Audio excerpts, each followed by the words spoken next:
There's human beings that have different temperament and different minds and different mentality and a ruthless competitive drive that's almost terrifying to the ordinary person. That's Josh Allen. Me, Josh Allen, all day, every day. I'm not worried about it. When I look in his eyes before every game, there's not. Remember who we have. They take away his right arm. They take away his left arm. If we were living 1,000 years ago, he would be on a horse with the biggest battle axe, waiting in the back, hacking heads off. He will take their head. That there's a thing inside some people that is a driving force that allows them to overcome the greatest around them. It felt like last year there was a concerted effort to save that a little bit. And those people have always existed. Right. These dominators have always existed. I think it's time to break glass now. Let's roll. Remember who we have. So again, we have Josh Allen. Anytime is good time. Yeah. And then when it's late in the year, we can pull it. Let's roll, big fella. Anytime is good time. Remember who we have. Golly! Buffalo Fanatics, game time, game day. Yo, how's everyone feeling about Week 18 football? You know, Week 18, when you know you're already in the playoffs. You know, we now know with the Texans winning that we are going to be at least a 6th or a 7th seed. We're playing most likely either the Jaguars or the Patriots. How's that type of Week 18 feeling right before a game? That's what I want to know. Right? It's a different feel. It's a different feel from what we're going to experience this week versus what we're going to experience next week. You know, what are you looking for just in today's game? I'm actually going to be looking for something, you know, in specific. You know, I'll let you guys know about that here in a bit. But first, I want some score prediction. I want some game predictions in general. Is James Cook, you know, needing to get any more yards to make sure that, you know, Derrick Henry, if he does go crazy, he doesn't, you know, pass him in the rushing yards? Because as of right now, James Cook, you know, has the rushing title. I think he's up, I think he's up about 40 yards on Jonathan Taylor. If Derrick Henry gets around 140 yards, I want to say, you know, he'll be able to overtake James Cook if Cook, you know, does not play. So I'm interested to see, you know, how you guys feel about that. How long is Josh Allen going to be playing for? You know, me personally, I think he might play a series, if that. But they might even just have him, you know, just play a snap so he gets keeps the starting streak. So I'm actually interested to see, you know, what they're going to do that. The last, you know, possibly, which, again, because the Texans won, it's pretty much almost a lock that today will be our last game at Highmark Stadium, at the current Ralph Wilson Stadium, until we go play at that beautiful, you know, stadium across the street. You know, but I got to feel about that. I'll go ahead and start that off. You know, for those that don't know, this is going to be a members-only chat for the first quarter of the game. If you guys want to become a YouTube member, just go ahead and sign up using the link that's pinned to the chat. It's also linked in the description below. You know, Melissa, what up, Melissa? She says 31-10. It's going to be one of them games. You know, Jacob says, you know, 20-10 Bills. What's going on, Daniel? What's going on? Steven, what up, big fella? Jacob said, yo, who would you rather play, New England or the Jags? Honestly, I want to play New England again. Just cuz. Jacksonville right now, I mean, both teams are pretty hot, but I just feel that we match up a little bit better, against the, Patriots. We already know them. We know what they bring to the table, which as with the Jags, we tend to, struggle a bit against the Jags, for whatever reason. There's those, couple teams in the league that we just, the matchup is not in our favor somewhat. The Jags, the Texans, two teams that are in the playoffs right now. So I'll probably say Patriots. What up, Cassandra? 35-10. Sweat, my man Sweat, 31-7. So what's going on, Melissa? Yeah, Jacob says, weather would be much nicer in Jacksonville, but, they have been hot recently, especially on offense, for sure. But listen, it's playoff football, right? It comes down to who is going to be playing at their best that game. Who's able to overcome mistakes that day, that game? Who doesn't fold under pressure that day, that game? That's why it's beautiful. It's a one-and-done season. It's a championship game damn near every game. That's why I love it. What's going on, Laura? We ready for sure. So let's go ahead and get these, sleeper picks out the way. So as of right now, I have Nick Folk having less than 2 field goals. Isaiah Williams having less than, 23 receiving yards. Brady Cook, who I'm actually interested to see what he's going to do against a Sean McDermott called defense, the number 1 pass defense in football.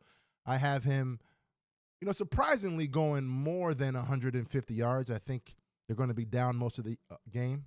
So I have him going, more than 150. And I have Matt Prater having at least 3 extra points in this game.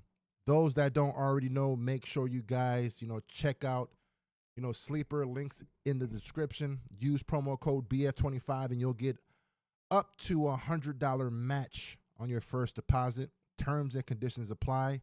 See Sleeper's terms of use for details. It's currently operational in over 25 states. Check out Sleeper today. And as always, you guys already know, if you guys download the app, you, as of right now, will get a free $20 entry. No deposit required. So make sure you guys, check out our sponsor of the show, Sleeper. So yeah, it's go time at this point, right? Now, what I'm actually interested to see, because I don't think that Josh Allen is going to be playing most of the game. I've been saying this for weeks now. Joe Brady is a very interesting study. He's a very interesting evaluation because technically our offense, as far as, ranking, we are ranked in the top 10. Especially with all the emotion that's in pass and rush. I mean, we're number 1 rushing team. I think we're ranked top 6, top 7 in pass, right? Yes, there's, certain things like, third down percentage and things like that you can be, nitpick. But I've been saying this for weeks now. Joe Brady may just not be the best offensive coordinator for Josh Allen. It's not that Joe Brady is bad.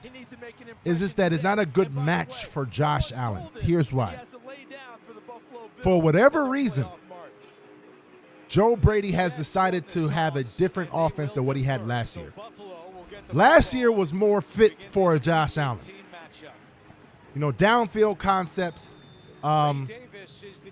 allowing Josh to be able to take advantage of what he likes doing best as far as, going downfield. Whereas for whatever reason this season he decided, you know what? I want to make Josh more efficient. Let's do more Let's have more of a dink and dunk type offense. Let's have more of a system quarterback type offense.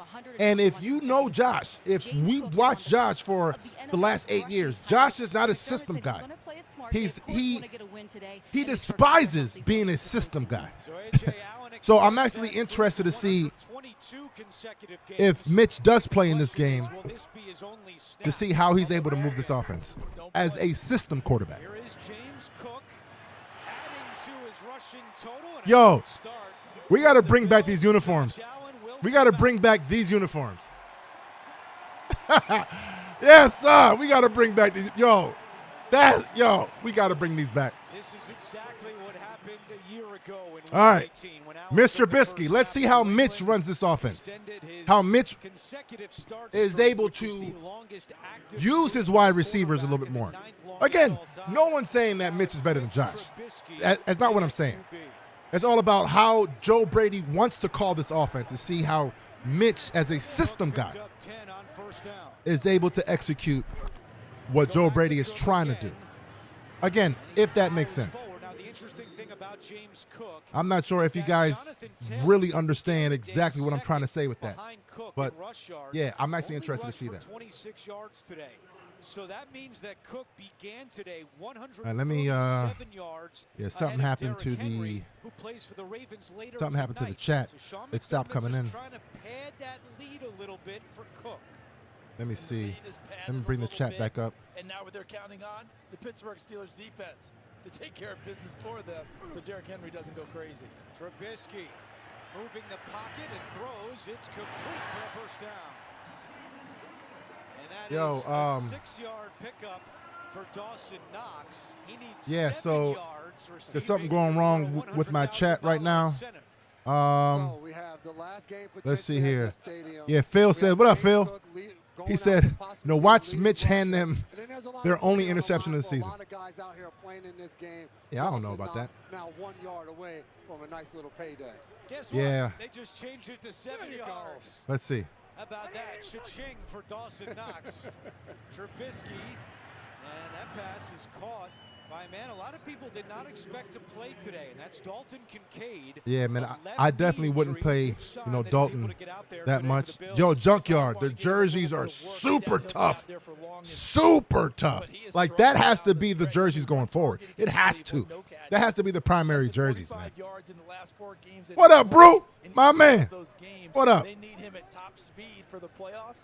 And this offense didn't function very well against Philadelphia. So it doesn't matter who's out there. They need to see this offense move the ball today. Here's Ray Davis on the carry. And he takes Solid. it to midfield. It does seem like Let's go. This opening script was well-intentioned. Adventure says, yo, I want New England in the playoffs. Let's get James Cook End their some season, I yards. hope. Let's get Knox's incentive. Yeah, I'm right there with you. Laura says, Seems like there was a lot of purpose behind this. in reply to Michael, Josh did one snap to keep his starting streak. Yeah, for sure. What up, Alton Venezuela? It's the same jerseys, big fella. I know. That's what I'm saying. I like the entire setup. It's bringing back old school right now. The best part is that they fine-tuned it for things they actually need as well. Run the football, find your tight ends. And Ray Davis picks up the Solid. first down. Solid, yeah. So it's going. Jets defense today that is playing without. Yeah, Don says, yo, I missed the red lids, man. Going to miss the Ralph. A lot of good memories, for sure. For sure. Old school. Finally, week 18. I got an early out of work, to watch. We aren't playing the starters. Nah, man, but, there's definitely going to be, some stuff to be able to watch.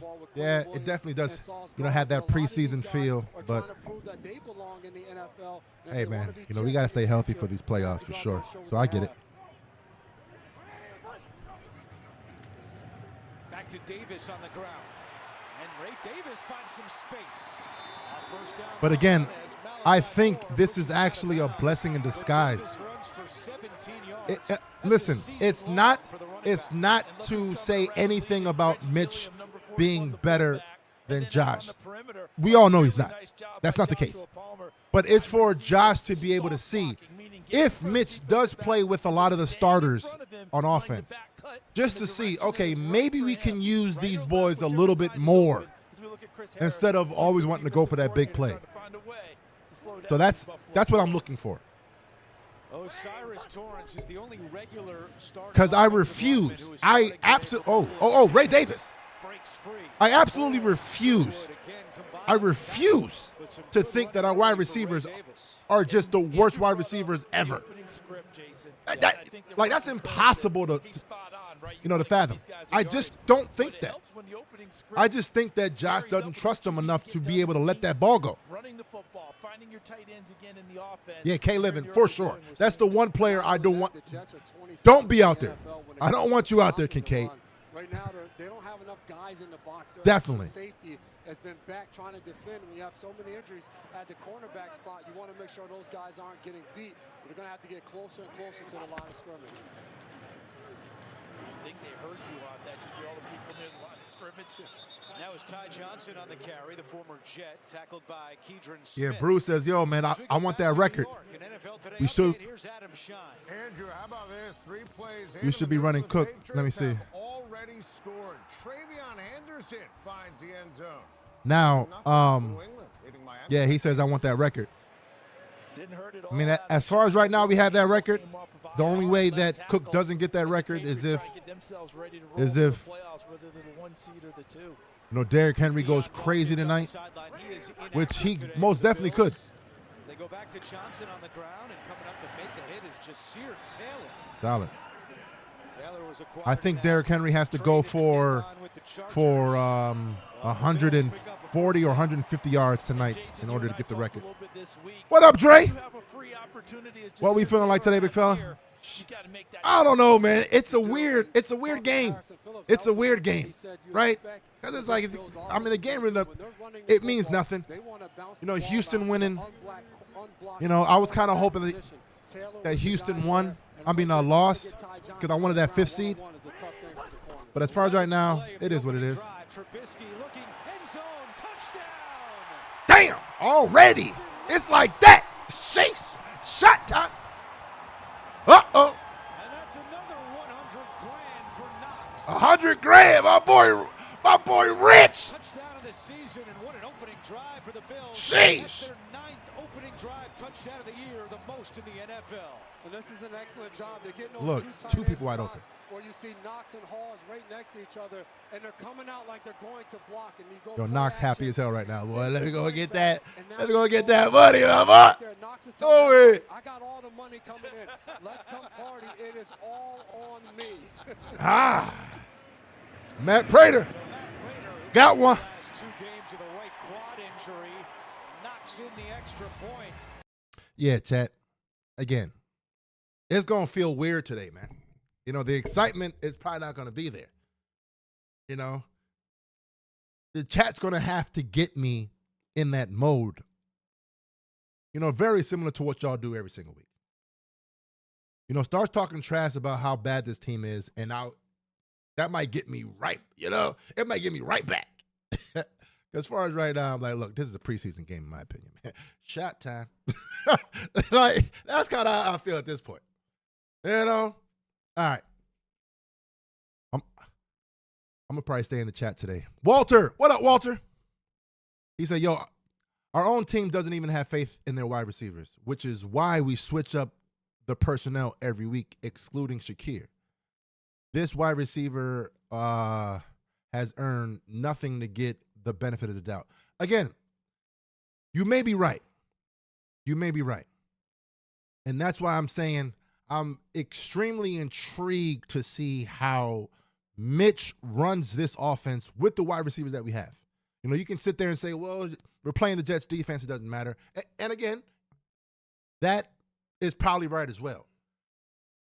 But I'm a big believer in a wide receiver can't do anything unless they're targeted. We can sit there and say, well, they're not getting open. Listen, as a wide receiver, just throw the ball. Just throw the ball. And let me just see. Let's just see if I can make a play. Shavers last week. Let me see if I can just make a play for you. Cooks last week. So, again, Yo, I just saw this. True. He said, no shot time. Preseason for you. Fear not. Shot time. That's how it's going to be all game. You know? So that's why, again, I'm just intrigued just to see how this thing's going to go. Yeah, Laura says, yo, you know, Dawson definitely got his money for sure. Yeah, Kay Lemon says, you know, get Cook to about 150 to 175 yards up on Henry and sit him. Yeah, I think it's over. I mean, I think that first series pretty much showed exactly, you know, what the game plan was. You know, let's start, you know, Cook and Josh early, and then just get them out of the game. And that's probably what the game plan was. Yeah, Bruce said, yo, that was the most accurate ball I've seen thrown all year. Sheesh. Cordero, what up, my boy? He said, yo, our future center is in the game. Let's go. The Georgia Bulldog captains. Yeah. Yeah. For sure. I like that. What up, Koala? Yo, man, I can agree. You know, Joe Brady doesn't do much for Allen, but look at the receivers Bean has brought in. Half of these guys aren't available. Again, that's where, listen, I know I'm in the extremely small minority, but I don't think that our wide receiving core is as bad as what the masses are saying. I just don't. I know the numbers show that they are, for sure. But, for example, Josh Palmer, when healthy, he's a solid-ass wide receiver. He's shown that somewhat his last, 4 years, 3 to 4 years with the Chargers. I mean, he was damn near the number one or solid-ass number two, averaging about, 600, 700, 800 yards a season, right? So he's always been solid. Keon, Gabe, Cook's solid, I guess. Shakir, solid. So, again, we shall see.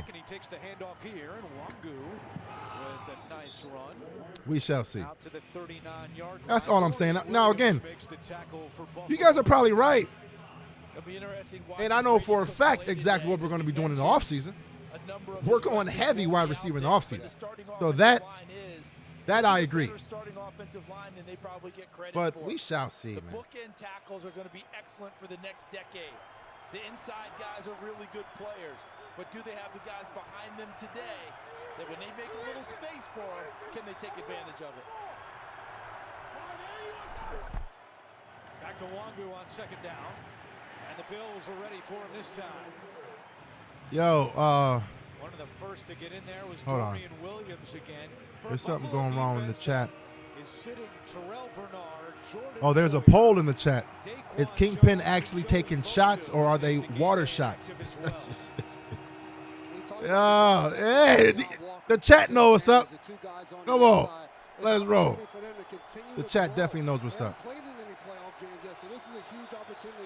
But man, every time you put a poll in that thing, I lose the chat. Too many men on the offense, breaking the huddle with 12 men. I'm losing the chat.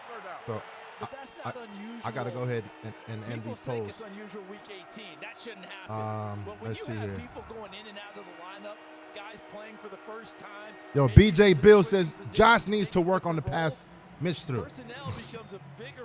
Okay, hold on. Let's relax for a second, big fella. It's like, come on now. Adventure said, yo, Buffalo sober. Let's relax for a second. And what we're doing. Because right now, that looked very amateurish, and that's not what they want to see. All right, let's go. Makes it third down and 10. Cook, high pass, incomplete. Was looking for Isaiah Williams. Yeah, So it's a 3-and-out. it should be a blowout today. And Joel Andreessen came right down the middle. It just is. Right at Brady. Cook, Oh, and that's another player that I'm intrigued to see. How Joe Andreessen is playing in Bernard's spot. Listen, man, I think, Bernard has definitely rubbed me the wrong way all season. I just don't think that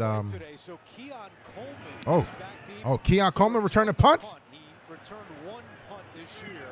He watches this one bounce at the 30. Yeah, Good punt so returner in college at Florida State. Yeah, at Florida State, he had 25 yeah, for 300 yards. I forget what I was about to say. But yeah, man. Alton says, dog, these red helmets look tough. Don't they? Don't they? Super tough right now. Yeah, Koala said, yo, Josh has thrown that pass plenty of times. Exactly. Chill. I know. Just chill. Huh? Josh, come on now. That 2-point conversion got everyone feeling the ways at this point.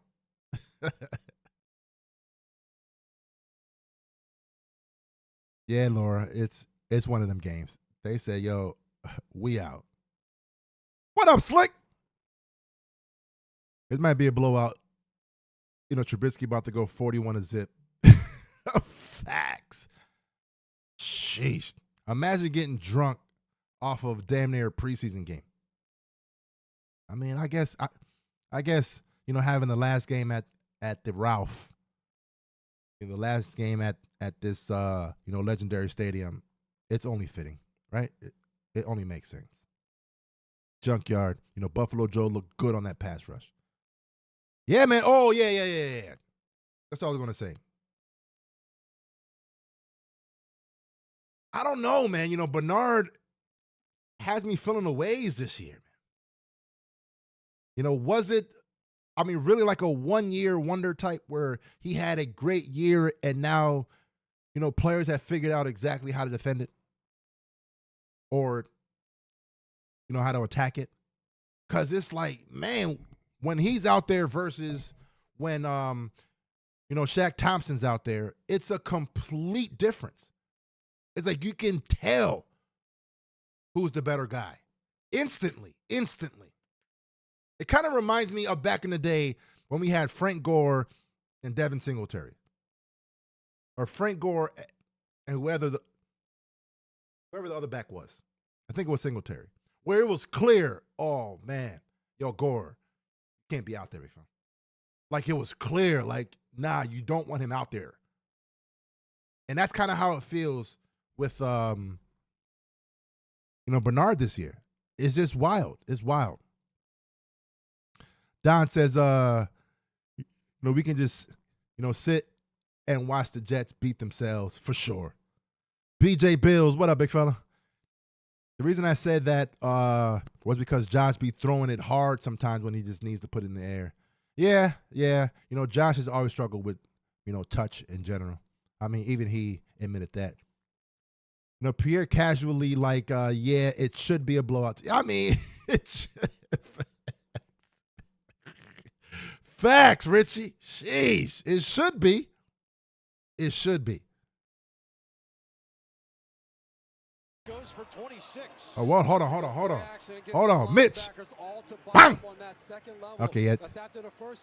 That's definitely going to be a patented play in the playoffs. That play action to Kincaid over the middle. Or Knox. Don said, yo, my favorite Ralph memory, greatest comeback game. Yo, as a matter of fact, yeah. What's everybody's greatest memory at the Ralph? Yo, these helmets remind me of Trent Edwards, Marshawn Lynch versus Jets. Chill. Chill with that. Hold on. He said Marshawn Lynch versus Jets, Brett Favre, Darrelle Revis days. Shit. The field. He is so important for the Bills if they're going to make a long playoff run. And as you talk about that, he's the vertical threat. We've seen so much of Shakir when the ball is in his hands, being able to get yards after the catch. But Kincaid's the guy to get you down the field. Remember Shakir, the catches? Within 2.5 yards of the line of scrimmage. That's the average. And then he makes people miss. To your point, Jason, Kincaid will get it downfield. We were here for the Walter says, why is Kincaid playing at all? It's really pissing me off. Yo, I agree. I mean, maybe they're trying to, like, you know, ease him in to kind of get his, you know, his mojo back a little bit, you know, get his confidence up a little bit, you know, before the playoffs. But I don't want to risk anything at this point. Regular starting right tackle. So again, It's very hard. Like, take his ass up out of there. To ensure the starters sit. Yeah, Bruce said, yo, why is Kincaid, a.k.a. I'm not playing today, out? Spencer Brown might have to come in and play. I'm not playing today. Sheesh. But that's tough on those guys. What up, Phil? They've got the day off. Somehow you've got to keep your brain and you know, being that on my 40th birthday versus the Pats. Sheesh. We'll step aside and come right back after this. Happy birthday to you, my guy. Oh no, it's closed. What about my letter? Hey Lexus, call Uncle. Happy birthday, Phil. Don says, yo, Walter, amen. He looks like he can't run as it is now. Sheesh. Steve. Let's go, my guy. What up, my guy? Yeah, Alton. Yeah, man. I really want to see this guy play, but he could be our future starting left tackle. Who, Grable? I don't know, man. I mean, I'm a fan of Dion. I mean, I think Dion can do what he does for a while. I mean, you know, this hasn't been his best season, but I mean, he's definitely our best O-lineman. I'll say that. I mean, Dawkins is official, man. You know, is he perfect? No, but he's definitely official.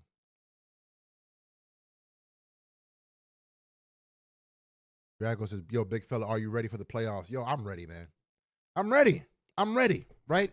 Nervous, of course, nervous, because it's one of those things, Dragos, that you don't really know what's going to happen. You know, do we have the team to get all the way to the bowl? I do believe so. When you have Josh Allen at quarterback, and when you have a defense that is able to, you know, figure things out in key moments, when you have a running game that's elite, and when you can have our key guys like a Kincaid, which again, that's the only reason why I don't want him out there, is because he's so vital to our offense. He's literally our passing offense. You know, I do think that we're able to, you know, put points up, and I do think that we're, you know, good enough to make a run. But this is probably the more unknown of all of the years. Wait a minute. Damn. Hold on now. Second down and 7. There we go. Trubisky fires and it's incomplete. Intended for Coleman. Coleman. And the Jets coming close to their first interception. That's definitely not what the hell he wanted to see. One. That's definitely not Sometimes one you get a little thing help you wanted. when you're trying to make If you're that Keon, type of a play, and the help here you was got to Keon catch that. Coleman was moving to his left from left to right, and that ball was back behind him a little Nah, bit. you got to So I know catch it. Coleman at times hasn't had the best season, but this time I don't think Coleman, the ball was if in a great anybody spot needed for that, him. nah, That would've been you a got to very catch that. difficult catch. No, it wasn't that difficult. You know what I'm saying? If you're a receiver, that's not that difficult, big fella. Let's go. Third down and 7. Trubisky throws. It is caught. And Gabe Davis is going to be stopped short I'd go of for it. first down. I'd go for it. Fourth and short for the Bills. Yeah, Alton. Samuel Womack making his Come on, Jets Keon. debut on the tackle. Yo, is there something wrong with my hold on. You know, you're in a good spot. There's something wrong with on the field. Worst case, you with do the cam. typical hard count, see if someone jumps. Well, let's see if Joe Brady has something dialed up here to give someone a play here early in the game. Hold on, let me let me see if I can figure out this camera. Johnson right up the middle. And it looks like he's going to be short. Hold on. Harrison Phillips, the former Bill, pointing the other way, and so is Allen Eck. So the Jets defense comes up with a fourth down stop. There we go. We're back. Yeah. Yeah, man. I don't know what the hell's going on right now with the cam. I'm definitely lagging like crazy. Let me see if I can fix that real quick. Yeah, hold on. Let me see if I can fix that real quick.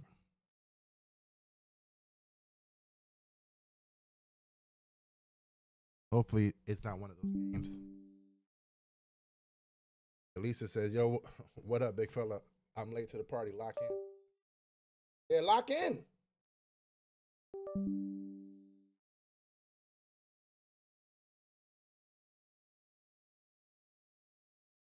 Let's go. Are we good? All right. I mean, hopefully we're good now for a little bit. Yeah, lock in.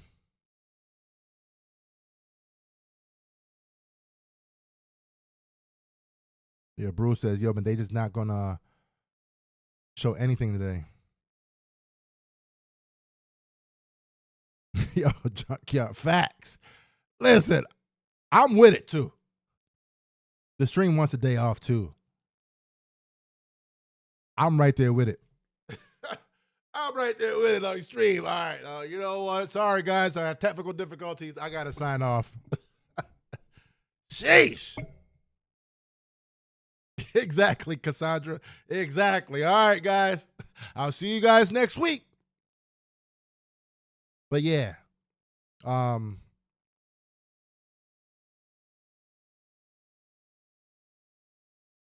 we're gonna see, man. You know, I'm actually, I wouldn't say sad, but I'm feeling the ways about that drop by, you know, Keon.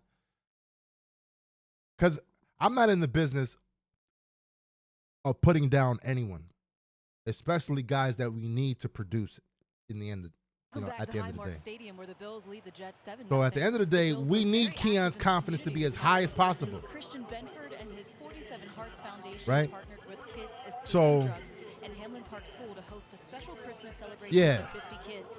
Also, But Steven's saying right here, I'm not a fan of saying that right now. In the offseason, okay, we can talk about all that stuff.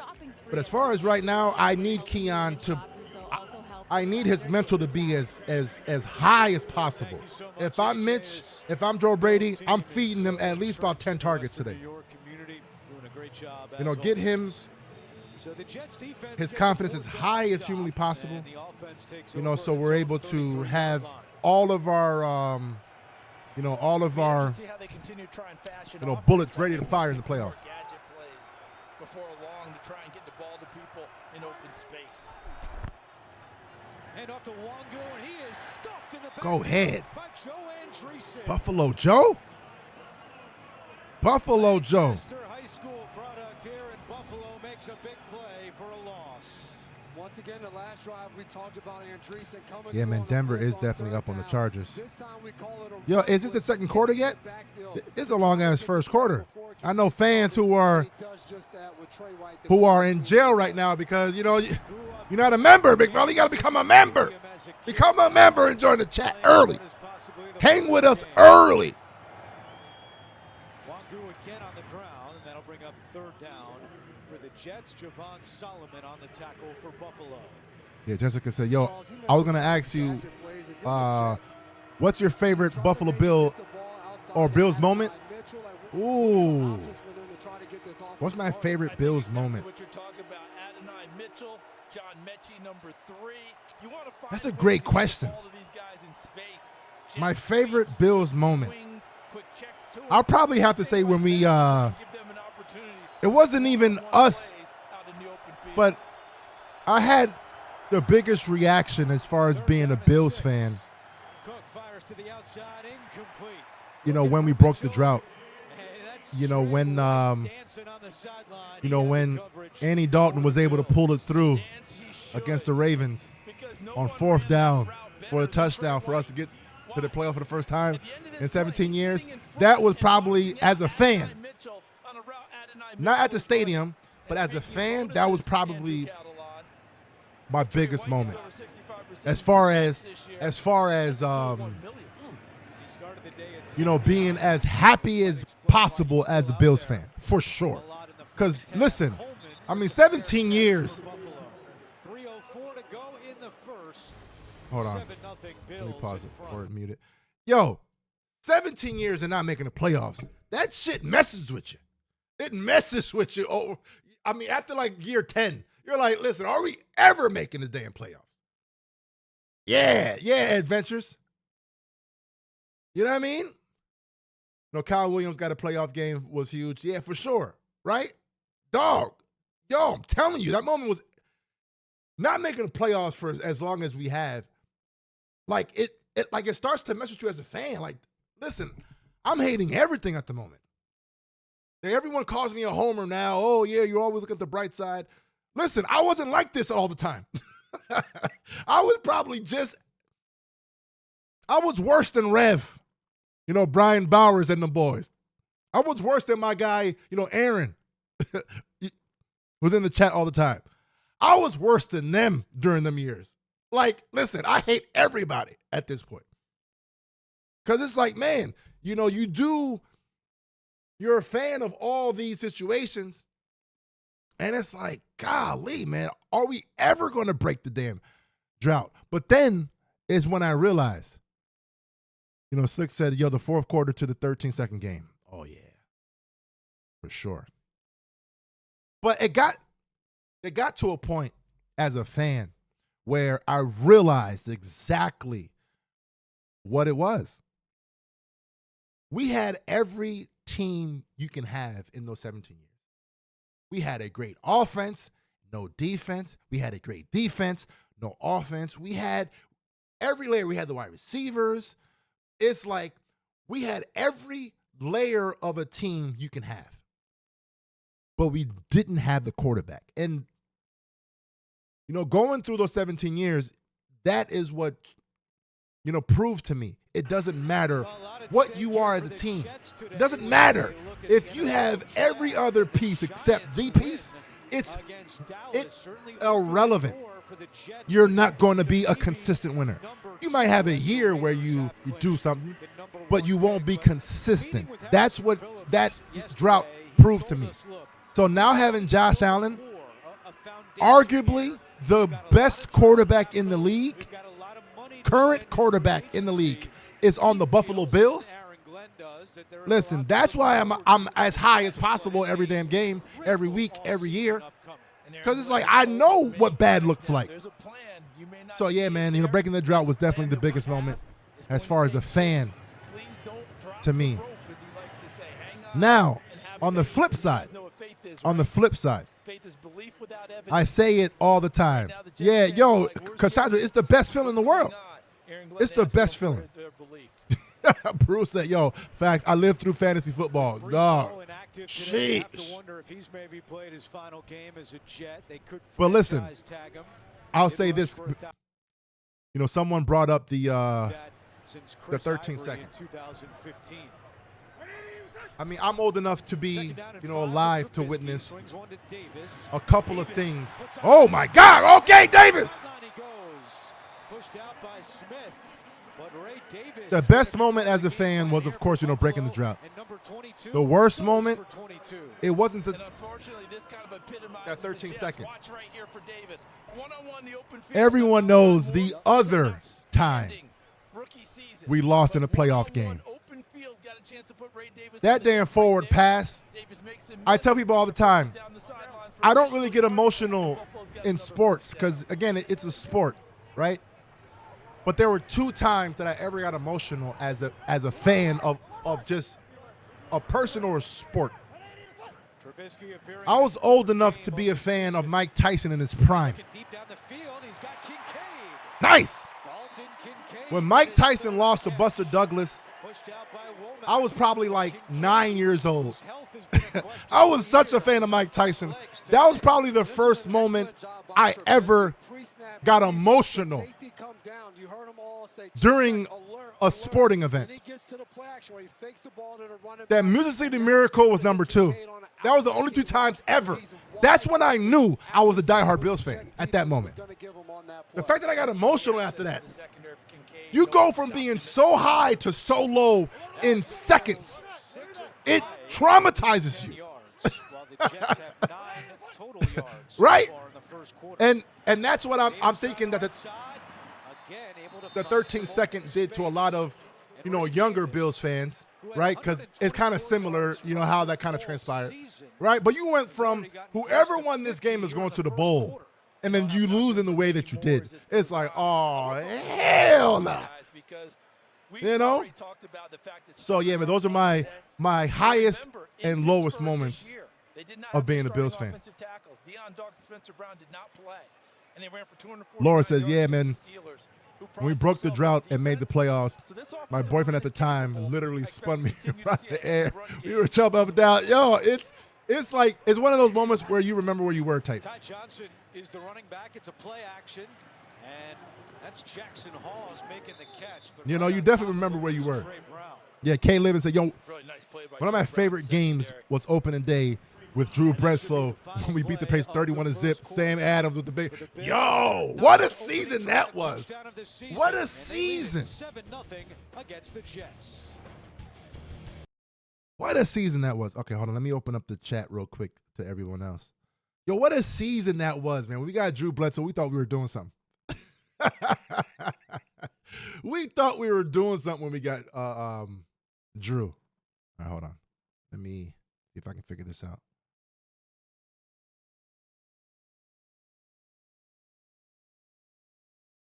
Yo. And then, you know, it's the fact that we went from beating the Patriots 31-0 in week 1, and then in week 17, they end up beating us, you know, 31-0. It was the most ironic ass way to end the season that we could have had. Oh my God. But yeah, man, that was a wild ass time. Don said, yo, my brother's teams, you know, the Raiders, my brother's teams, when the Bills destroyed them 51-3 in the 1990 AFC Championship, I loved it. And my brother Jim was pissed. Facts, man. Facts.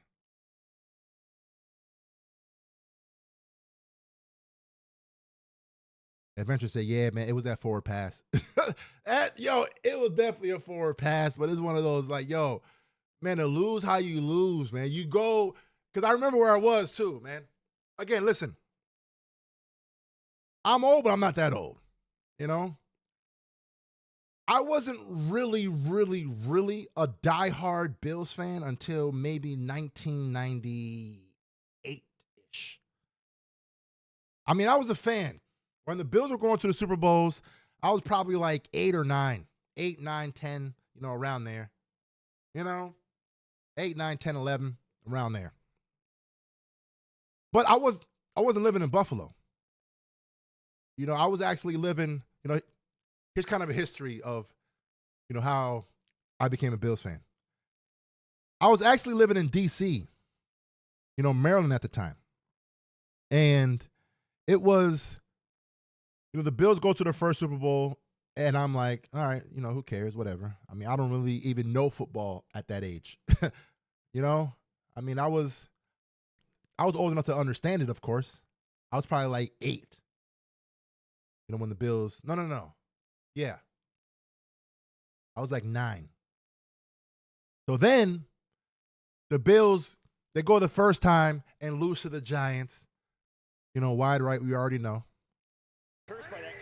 And then the very next year, we play the Redskins, the Washington Redskins. And with me being in you know, Washington area, everyone was high about that game, right? And I was always like a contrarian. You know, if everyone's going one way, I like going the other, right? And at this time, I'm like 10 or 11. So I'm like, wait a minute, the Bills, I mean, this is the second Super Bowl in a row. I don't know, man. I'm going with Buffalo, right? You know, we all know what happens. And we go again, and we go again. And now, you know, everyone kind of knows me as a person that was, you know, rooting for the team. I wasn't really a diehard. You know, it was just one of those things where it's like, okay, you know, I'm a big fan of the red, white, and blue. You know, I'm from D.C., you know, the whole thing. All right, cool. But it was that playoff game, that forward pass. Because the year before that, I actually moved to Buffalo. That's a whole nother story, right? But I moved to Buffalo at like age 17. And I'm like, oh snap, it's all things Buffalo at this point, right? And now I'm kind of like, okay, now I'm a really root for the team. But it was that damn forward pass. It was the Music City Miracle is what, when I knew I was diehard at that point. That's when I knew, oh, this is my team. And I mean, it was what it was after that. But yeah, that's my whole story. I wasn't born into it.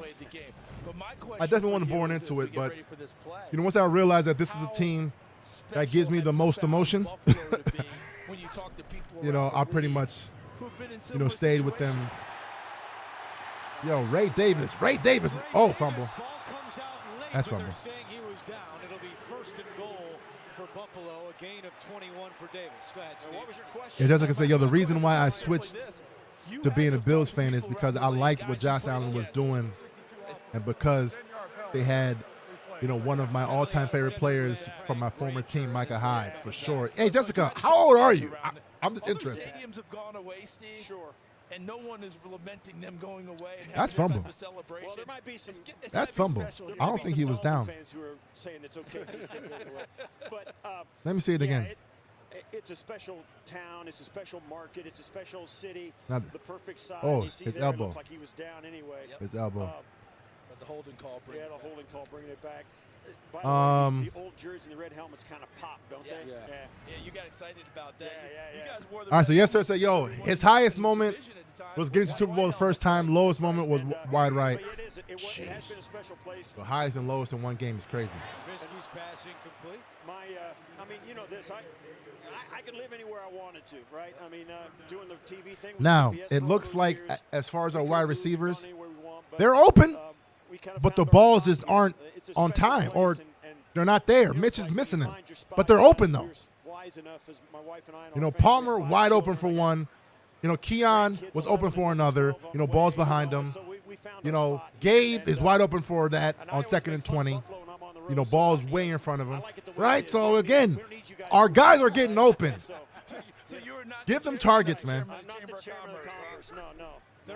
Third and 20. For Trubisky underneath to Ty Johnson, who slips a tackle, and that gets us inside the 25. Solid. Looks like the Bills will. Wait, let me. Coming out. We're about to send Matt Prater out to attempt a field goal. Yeah, kicking off. What up? He said, yo, Kingpin, yo, where do you watch the games from? I'm currently living in Virginia. So I'm back in the you know, DMV area. I lived in Buffalo, I want to say, for about 8 years. I graduated high school in Buffalo. At Grover, Cleveland. You know, for those that know, you know, back in the day when, you know, Grover was a public school. I graduated from Grover. I went to Medaille College for a year, you know, played basketball over there. So, I mean, that's my history. You guys getting a damn history lesson, it seems like nowadays, man.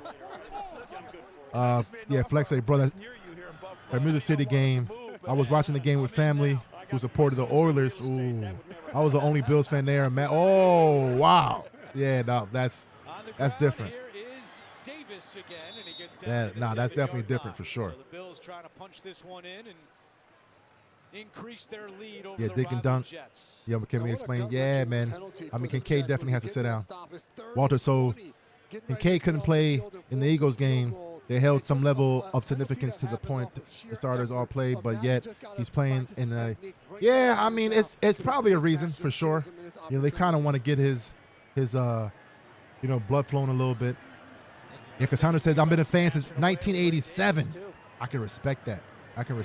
Joshua Palmer goes in motion, nearly runs into Trubisky. Now Palmer with the catch and a good tackle made there. I can respect that. Jasir Taylor. No gain on the play. It's a really nice open field. Sean, my guy Sean, what up, Sean? He said, yo, man, thanks for watching with us this season and being my emotional support and cardiologist. For sure, man. It's like, hey, it's fun. It's fun doing these. It's fun, you know, because if anything, I'll be playing, those that know me know injuries to the corners on this team. I'm pretty laid back as far as like my natural emotion. I'm pretty laid back. I'm pretty laid back. But you know, watching these games with y'all. Oh. Hey! Shot time. You know, watching these games with y'all, it definitely brings, you know, the fan out way more than it would be if I was just watching it by myself or with family. Hey! A little trickery there where they made them think, hey, what's going on? But watch Vandermark, 74, get out and roll. And then look at him seal the edge. And then Gabe Davis, number 13, just carries his guy into the end zone. And they say a lot of the times, the blockers, if you score first by blocking your guy into the end zone, Barberos, your back will score second, and the points will go up on the board. Extra point by Prater is hold on. For Ty Hold on real Johnson. fast. Let me go ahead and New career high.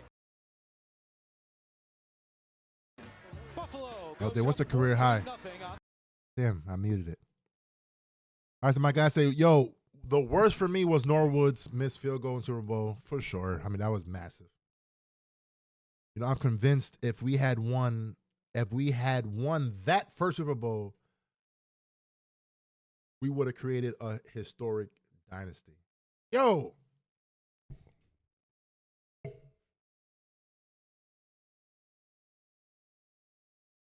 This, where I'm about to take this, it may go left. Yo, man, Nay Adams or Armani. Yo, definitely fire. It's definitely fire. It's bringing back the nostalgia for sure. All right. What I'm about to say real quick, it may ruffle some feathers. Because again, I became a diehard. I was always rooting for the team, you know, during their heyday, but I became a diehard after the heyday, right? So let's get that out the way. You know, I already, you know, kind of explained that, right?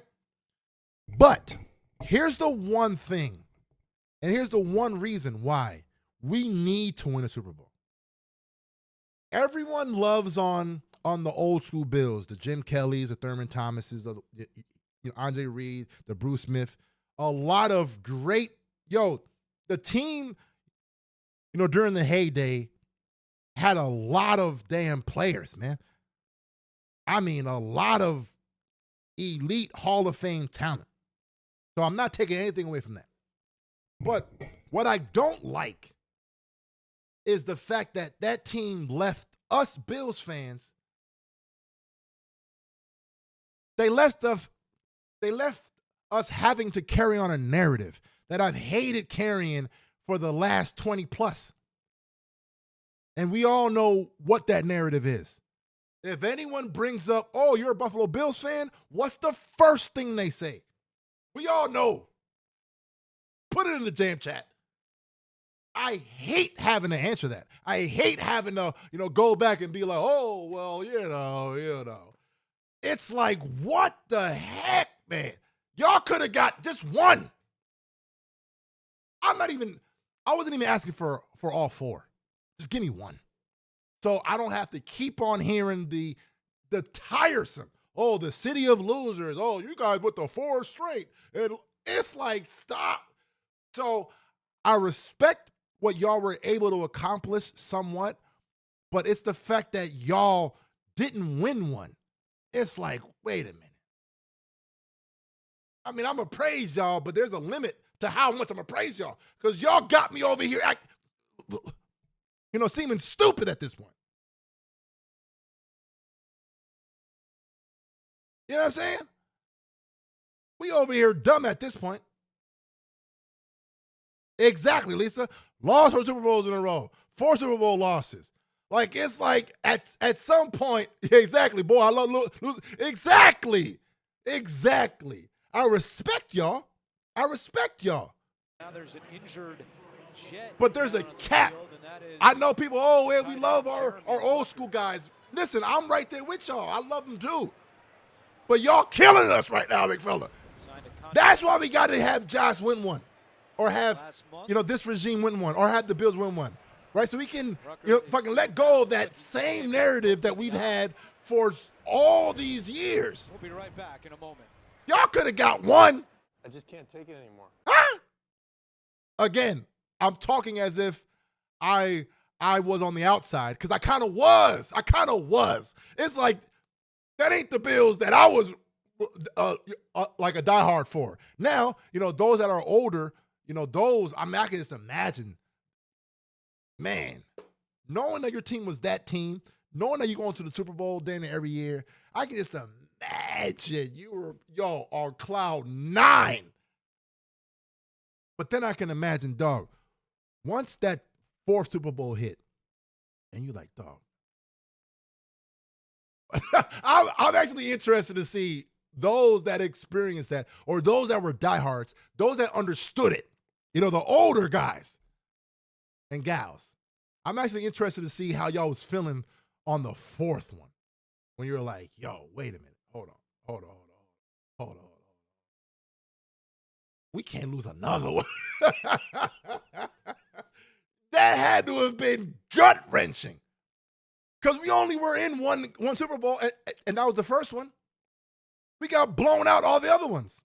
Blown out the water on all the other ones. It wasn't even close.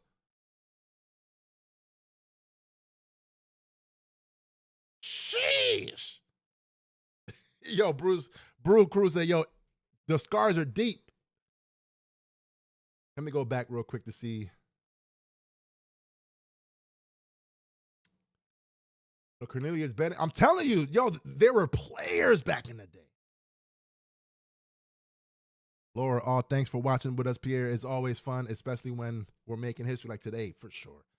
For sure, man. I was actually, speaking of history, I was able to see, I'm not sure if you guys saw live, but I was able to see the, Myles Garrett, breaking the sack record today live. I mean, that was pretty cool. But yeah. That Koala, it's so old. That's what I'm saying. It's like, come on, man. I'm tired of it. Like, yo, it's like, we haven't been to a Super Bowl since, 93. And we're still talking about them damn 4 straight. Like, let it go. Let it go. Oh, my God. Let's go. Cook to the air on 1st down, and he's got a completion, his first today along the sideline. You see what I'm saying? Mechie for a gain of 2. All right, Charles, we got play action on if the Bills would have won all 4 Super Bowls, do you think Keleki would be in it? Oh my God, 1,000%. But listen. You see, as a Bills fan, you kind of have to have a counter, to a counter, right?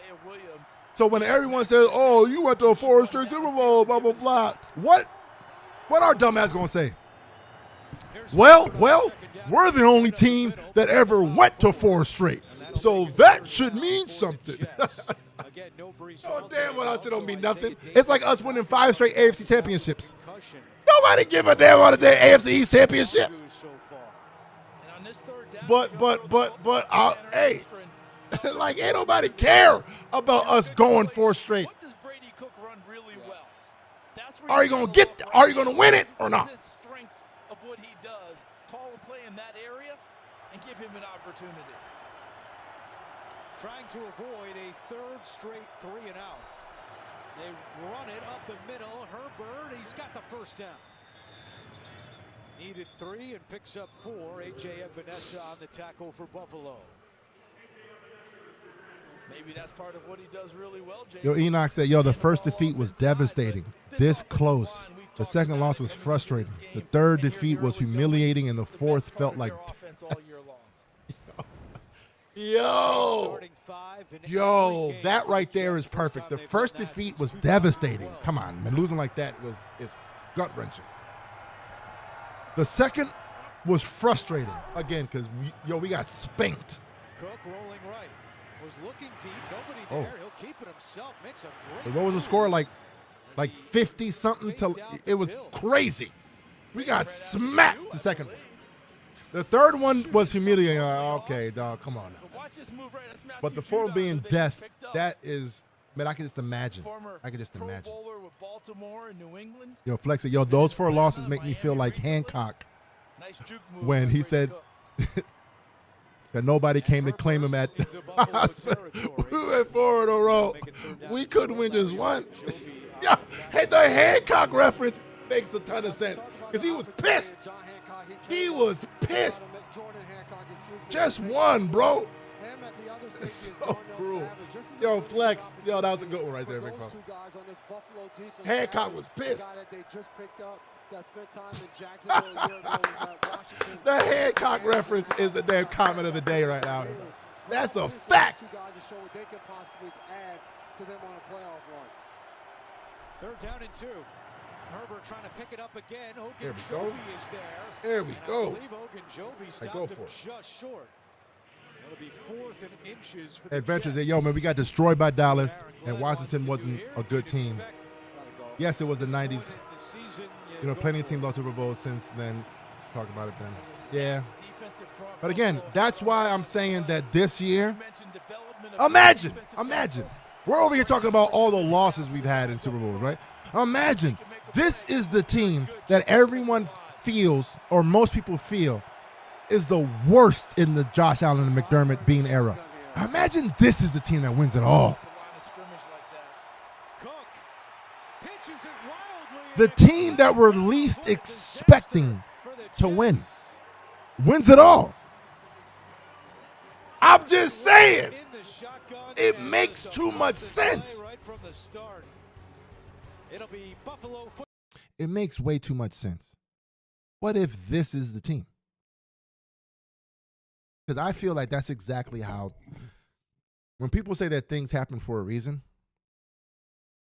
that's like, I'm a true believer in that. Like, I'm a true believer. Everything happens for a reason. It's up to us to be able to distinguish what the reason was and learn from everything. You don't just, bypass it as if, oh, yeah, whatever. No, you got to fucking dissect it and be like, wait a minute. It happened for a reason. Us having damn near explosive as teams the last, 2 or 3 years. Like explosives. Offense was humming. And for us to not make it those years, you're like, wait a minute. Hold on. What was the reason? What's the reason why we lost in these last playoffs? An argument could be made. It had nothing to do with offense. Again, an argument could be made. It wasn't because of the offense. Maybe the Bengals game, maybe. Maybe the Chiefs game last year. Nah. But an argument could be made, a solid argument, was that our defenses wasn't able to close things, or they wasn't able to figure out ways to get the ball back, or, whatever the case is. But what if this team, as constructed now, a team that everyone thinks is the worst of the worst, if we play like this, we're not going to win in the playoffs. That team. Imagine if that team says, you know what? Nah, this is the year, big fella. Listen, there's a reason why we're talking about it right now. That's how I look at it. Tom, I'm right there with you. The defense was the reason why we lost the Bengals. Listen, an argument can be made, and I can make a strong one, that every year it's been the defense as far as the issue we've had on up in the playoffs. It's never, in my opinion, it's never been the offense. Josh Allen in the playoffs has always been elite. He's been better in the playoffs than he has in the regular season every single year. And there's nothing to show me that he won't do the same thing again this year. But again, there's a reason why we're talking about it right now. There's a reason why this is the last year being at the current Highmark Stadium. There's a reason for everything. There's a reason why this is the last year being there. There's a reason why we're in the position that we're in. That's kind of how I move all throughout life.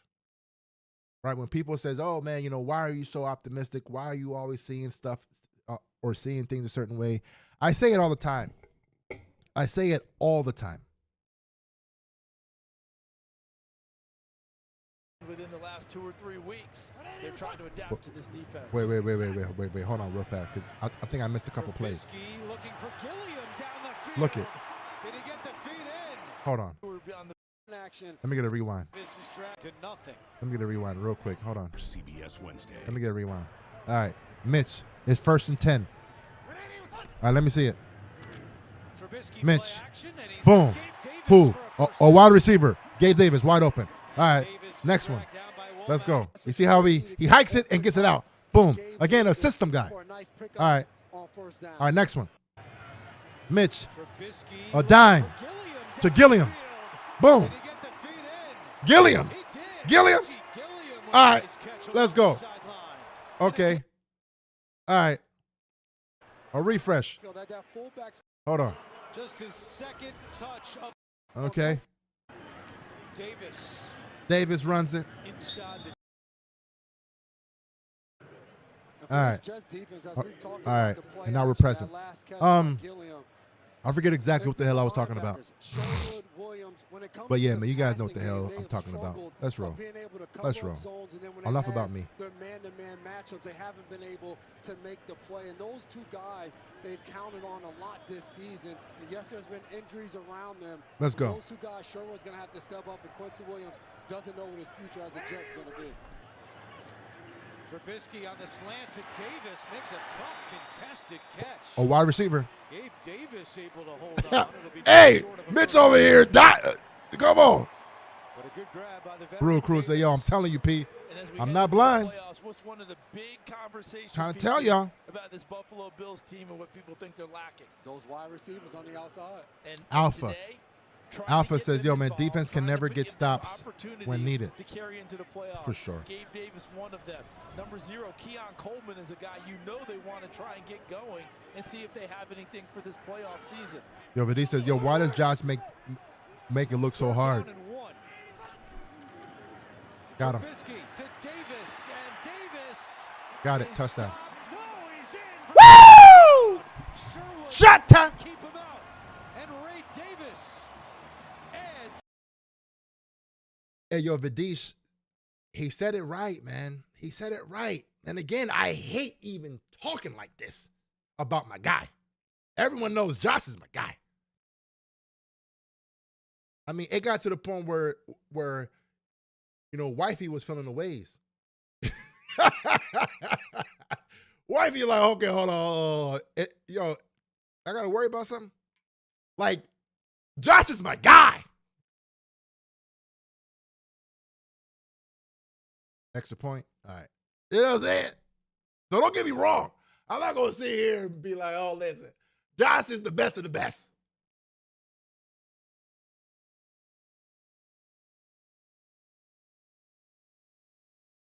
But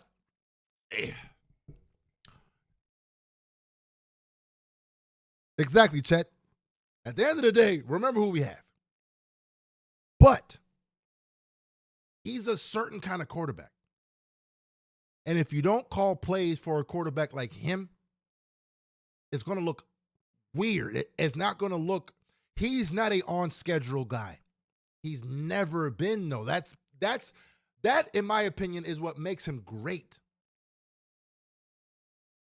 I keep on bringing up this interview because it was the only interview he's ever done where he explained exactly the kind of offense he likes and exactly the kind of quarterback he is mentally. It was, those that remember, it was an interview a couple years ago where he was talking with, Chris Sims.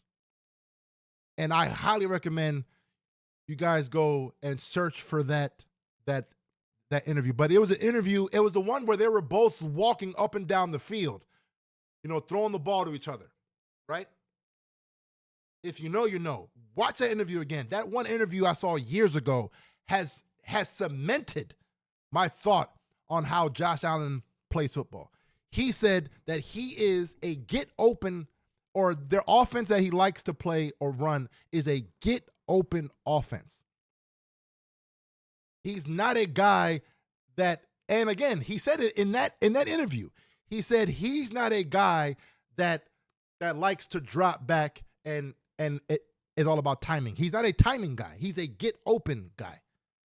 He feels that I can be able to buy enough time in order to, he always tells the receivers, get open, I'll find you. Like Stevie Johnson would be the perfect wide receiver for Josh Allen. Just get open. Now, if that's the case, then that kind of hurts a coordinator. Again, I have no idea why, Joe Brady felt the need to say, you know what, let's change what it was last year. But this year is a timing offense. It's the get the ball out your hand type offense. And Josh has already said, that's not me. That's not me. Right? So when it seems like it's looking extra difficult this year to be able to get the wide receivers involved, it's because of that. Josh is waiting for Josh waiting for guys to get wide open. Wide open in order for me to pull the trigger. Whereas in the past, it was getting that way. Like guys were getting open because the play designs, how the offense was ran. This year is if you don't get it out quick, you kind of messed up the entire play. Thanks, Charles, for bringing that up. I did play in that game. So, that's kind of where I'm at. Yeah, my bad. Yeah, Bruce said, it hurts any coordinator. I should turn the page on my homework and For read sure. it all. My bad. Third down and 8. Third and 8. It's a pitch to Herbert. Turns it upfield, and Herbert with a good run right to the line to gain. Yo, hold on. Javon Solomon on the Who the hell dove like that? Hold on. I got to see that again. Who the hell dove like that? Third down and 8. It's a pitch to Herbert. Turns it upfield. Damn. And Herbert with a good run. It was Joey Andreessen got mushed. Playing with Chicago and Cincinnati. It is fourth down for the Jets at their own. Yeah, Cody said, Sammy Watkins and Robert Woods. Oh my God.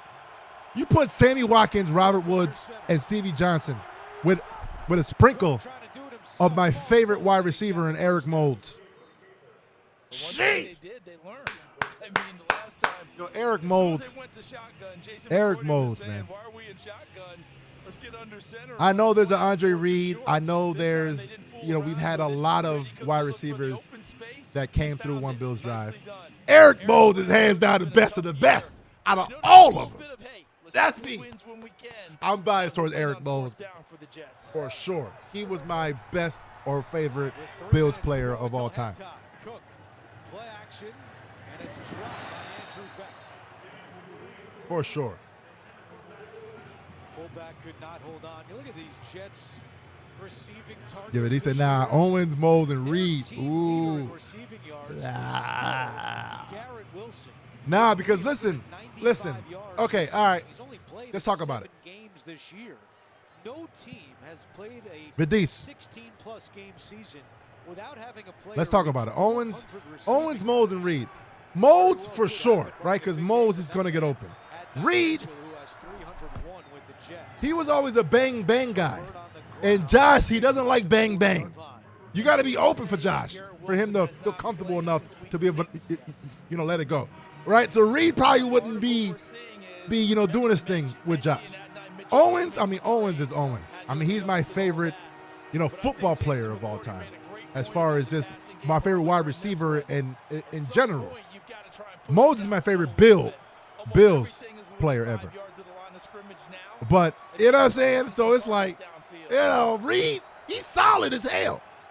But it felt like he was always a bang-bang kind of guy. Third down and 6. He's more so cut from the Michael Irvin cloth. Ooh, nice. John Mechie to midfield, a gain of 11. Jordan Hancock on the tackle for Michael says, I keep hearing talk about the Bills getting Justin Jefferson. Because I think that he wanted imagine the that, first though. receiver to be the one that Trey White was covering. And Trey White that's just kind of what ate him happens up on around that this time of play, the year. went to his alternate, But and imagine passed it for a that. first down. Imagine we got Justin. 2-minute warning in Buffalo. Again, I hate talking off-season talk in season. I hate talking, fire this guy, fire that guy. We got to bring in the guy in season. Because we're still in season. We're still in season. We're still in the hunt for the Super Bowl. So it is what it is. I don't want to get in that mode. But if we just analyze it for a quick second, because we're going to have many a months. And that's something else that I want to, figure out how I'm going to treat this off season. Right? Because I normally just, chime in during the games, and then I let the guys do their thing in the off season. But I might be chiming in a little bit more as far as, joining some shows, Rico and Bot, during the off season. But you would have to think that, Brandon Beane is going to be, that wide receiver is probably going to be the play. Well, no. Okay. There's layers to this. Okay? It comes down to, what are we going to do with Joe Brady?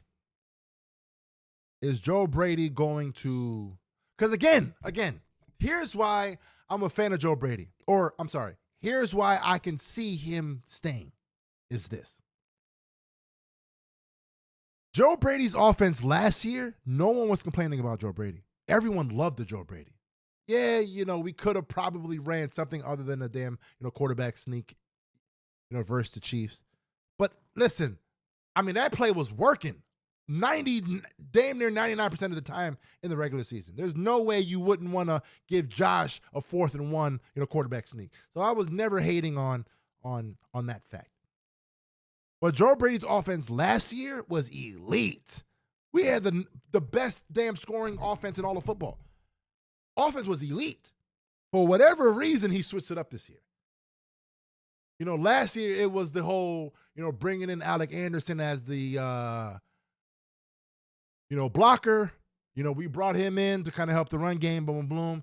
Whereas, this year is, Jackson Hall is taking up that spot. It's the, 13 personnel. So it's a different, he switched it up. So if Joe says, all right, next year I'm going to go back to what the hell we were last year. I want him back. So it comes down to who the hell, or if we even bring back Joe Brady. That's number one. Rolling right, throwing on the run, and Mitchell could not. If we don't bring him back, then again, it all comes down to who the hell. But you would have to think that wide receiver is a major priority in the offseason. You would have to think that at that point. And he told us it was a big learning curve, a big adjustment to get under center in terms of footwork. Back to the defense. Q-Tip says, my Joe Brady's offense today looks great. Starting to feel more comfortable, but that's an underrated part. Aaron said, man, let Joe Brady go to college and bring back Dabo.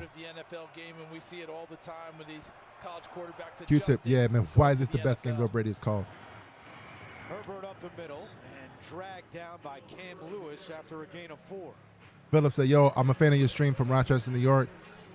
All this throwback from the 90s, red helmets and scenes. Steve Tacker feel like I should wear his jersey again for sure. Steve Tacker was a man. This is the best thing that we have. Yo, Bruce said, hell yeah, P. Yo, y'all need to have more call-ins. Ooh, I like that, bro. The only knock I had on my guy Stevie Johnson was that the end zone drop for Steelers. Yeah, that was a big. But again, everything happens for a reason. That was actually a big moment for Stevie because he was locked in crazy after that. Laura said, we could probably only afford to pay Cheddar for half a game. Dog, facts. Sheesh. My man GQ. Hey, P, honestly, who do you want to rather play in the playoffs? Me, I don't care. Always remember who we have. Cook in trouble, and he is sacked. T.J. Sanders. Okay, Sanders. The first sack of his NFL career. Okay. He needed that. GQ. I'm right there with you, man. I really don't care. I really don't care. Because as of right now, it's going to be either probably the Patriots or the Jaguars. That pass is tucked into Isaiah Williams. Jets trying to go. And at the end of the day, man, I think. Now they will use one. Listen, you said it best at the very end. Remember who we have. We're back in 30 seconds after this. That's where I'm at. It's the big. Remember who the hell we have at the end of the day. Is what it is. Bring whoever the hell you want to bring. Your quarterback is not better than mine. Because we all know Josh Allen in the regular season versus Josh Allen in the playoffs is two different quarterbacks. We talk about Josh Allen breaking glass. He breaks glass instantly in the playoffs. He's locked all the way in at that point. You see, listen, you remember when they caught Josh Allen throwing up against, I forget who it was, right? But they caught him throwing up on the sidelines. It was like Josh has to, every time he throws up, he's like, okay, now I'm here now. He throw up early in the playoffs. Like he was throwing up all game. In a good way.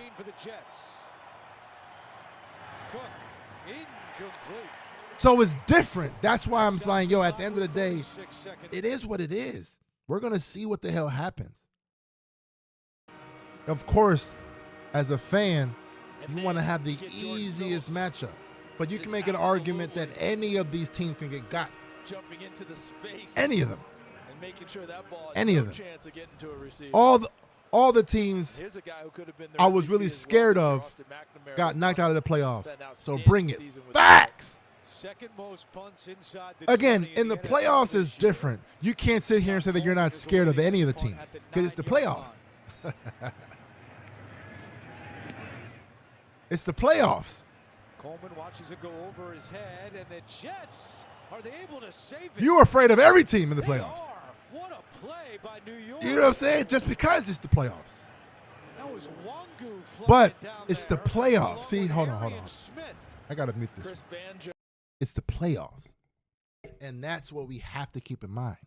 It's the playoff for not only the Bills, but for the other team as well. I say this, and I've been saying it all season.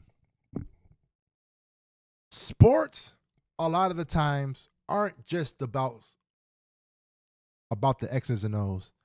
It's not just about the stats. It's not just about the numbers. It's not. Yes, that's what we, measure things off of, but it's not really about that. 25 seconds left. Wait, hold on real fast. Davis. All right. It's about to be halftime anyways. It's not really about that. Sports is mental more than anything.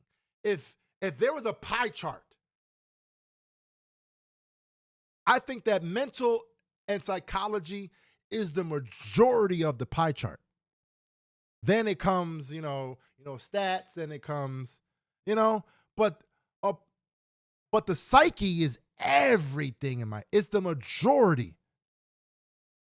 And that's what the playoffs bring. Who's going to be mentally locked in, mentally able to, regroup, mentally able to make plays when the lights are at the brightest, when you have to. It's do or die.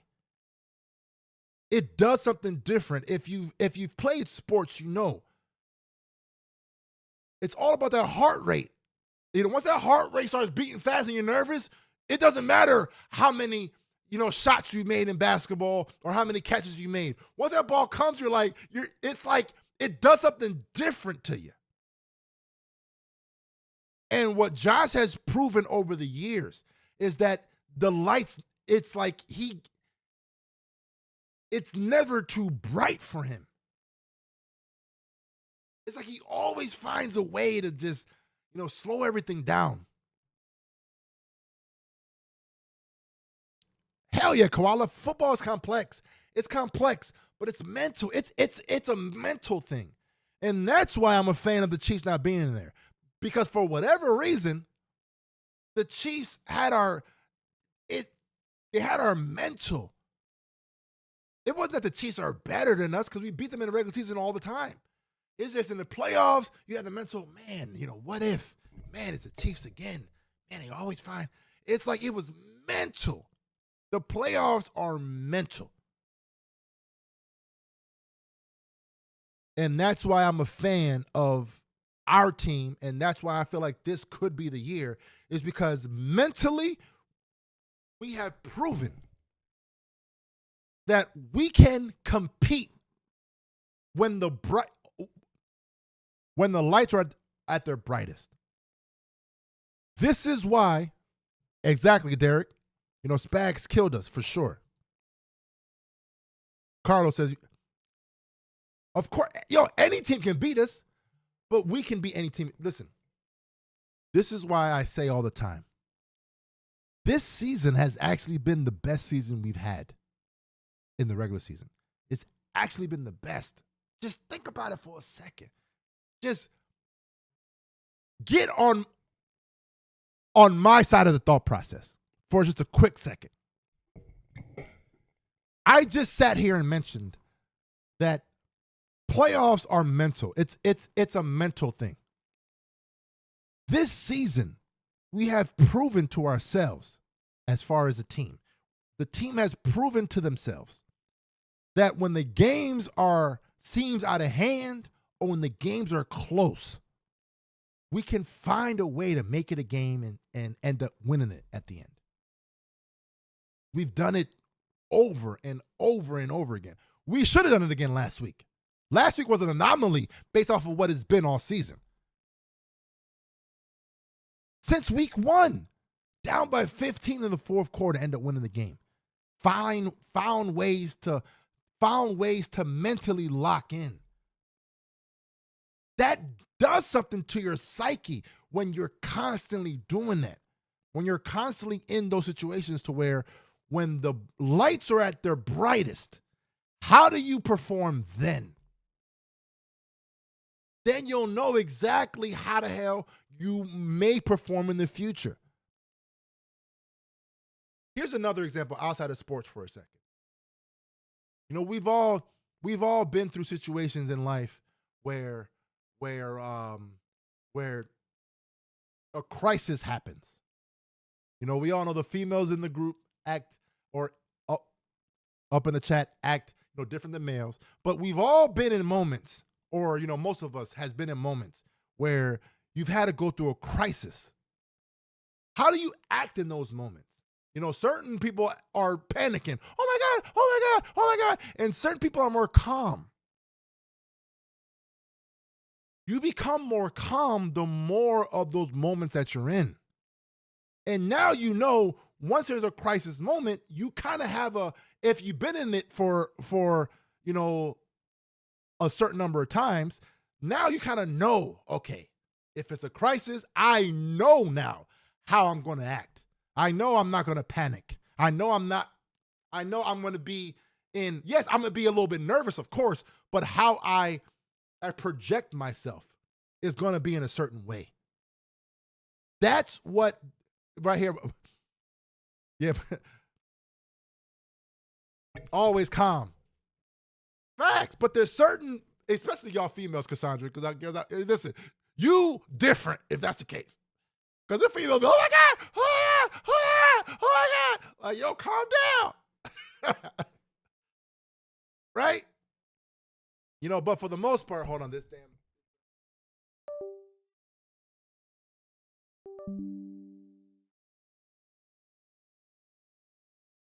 Hold on. Come on, Cam.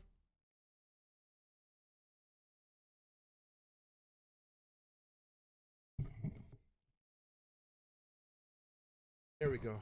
Right? But for the most part, you'll know exactly how you're going to react the more you're in those moments. And that's why this year, us being in those, crisis situations where, oh, snap, okay, the game's getting out of hand, okay, We can't figure it out. Are we able to, do something? And we always, and that's why I said last week's game was actually that loss. It hit me different because it's like, yo, we weren't able to do anything. But then at the end, we were like, nah, let's lock in and figure it out. And the fact that we had a chance to win at the end, that right there told me, okay, we're officially that team at this point. We're officially a team that it doesn't matter what the hell happens. It's going to be a game at the end. We will most likely be in a position to win the game at the end. And that's what this season has shown me so far. Again, we shall see. It's playoff time now. We shall see.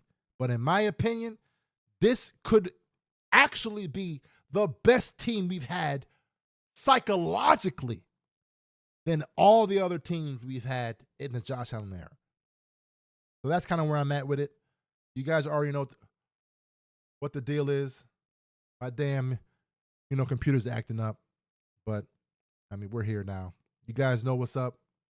It's halftime. Bills are winning 21-0. It was expected. It was what it was. But I'll see you guys at halftime. Make sure you guys smash the like. I don't know how many are watching this, but you guys know the deal. Smash the like. Hit that subscribe button if you haven't done so already. And I'll be right back.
All right, I'm back.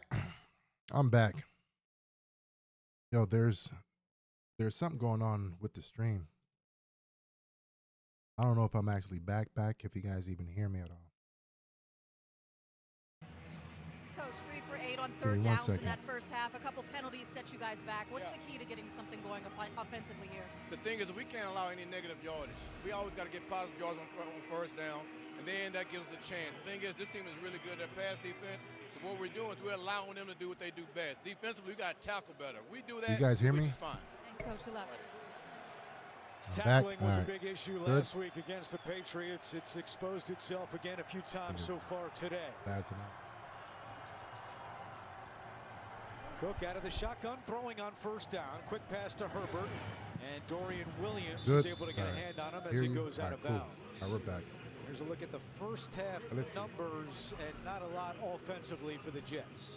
They haven't really been able to get anything going. You heard Aaron Glenn say that they want to have positive plays, stay out of those negative situations, try to stay in front of the chain so they can get Charles into those third and short opportunities to move it. But if they're going to stay in front of the chains, they need to get more than 2 or 3 yards on first down in order to get their offense activated.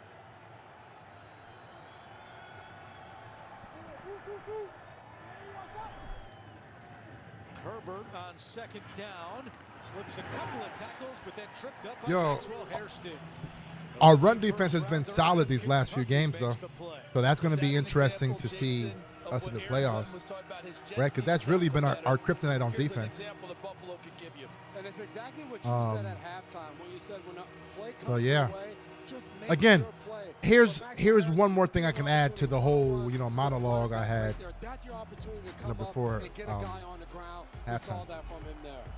Is that this year is one of the first years in a while, or in a couple years, that Sean McDermott is actually calling the defense in the playoffs, and that's something that I'm extremely intrigued about.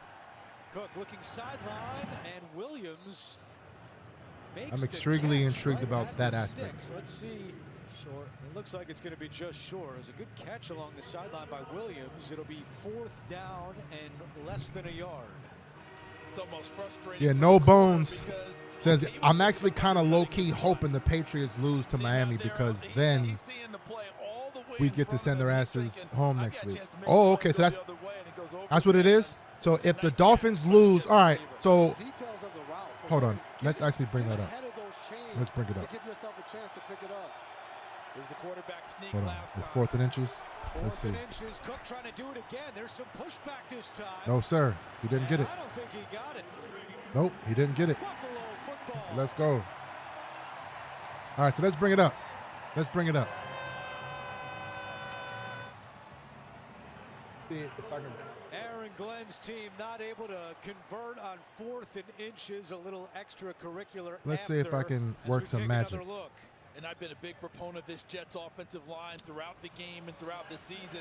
They're just outnumbered here. Just too many blue shirts, red helmets up there. There's Bobby Babbage, defensive coordinator, exhorting his troops and exulting in a 4th down stop for the Buffalo Bills D. But a late flag has come out. All right, so let's see. So if the Bills win, which we're going to win, and the Dolphins win, we're playing the Patriots. Gotcha. So the penalty is after the stop, and it goes on AJ. And if the Patriots win, we're playing the Jags. Got you. So that'll push Buffalo back, but it will be Bills football when we return on CBS. So yeah, so hold on. Oh. You feel that? Feel what? So it wouldn't matter. Got you. Okay. So whatever happens in this Patriots game is who the hell we're going to play. So if the Dolphins win, we're playing the Patriots. And if the Dolphins lose, regardless of what happens in the rest of the game today, we're playing the Jags. Patriots or the Jags? I mean, to be honest with you, man, it doesn't matter to me. I feel pretty confident with both. I mean, it would make sense for us to feel a ways towards us playing the Patriots, or rather wanting to play the Patriots. But then the argument can be made that you never want to play a damn division opponent for a third time in a row, because you just don't know what's going to happen. I mean, the Jags are doing all their things. They're having a pretty solid season this year. So, I mean, who knows with that? Bring it on. That's kind of where I'm at with it. Bring it on. Bruce said, yo, man, you think 1,621 yards will do it for Cook? Yo, shout out to James Cook. Let's just say that for a quick second, Brew. Shout out to James Cook.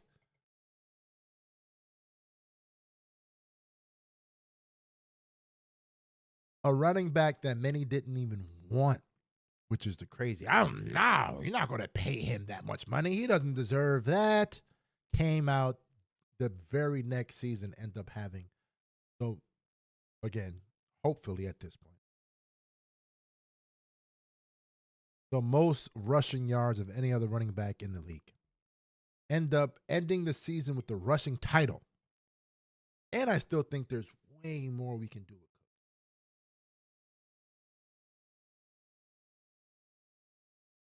You shout out to Cook. But, to answer the question, though, the Jets. I do think it will.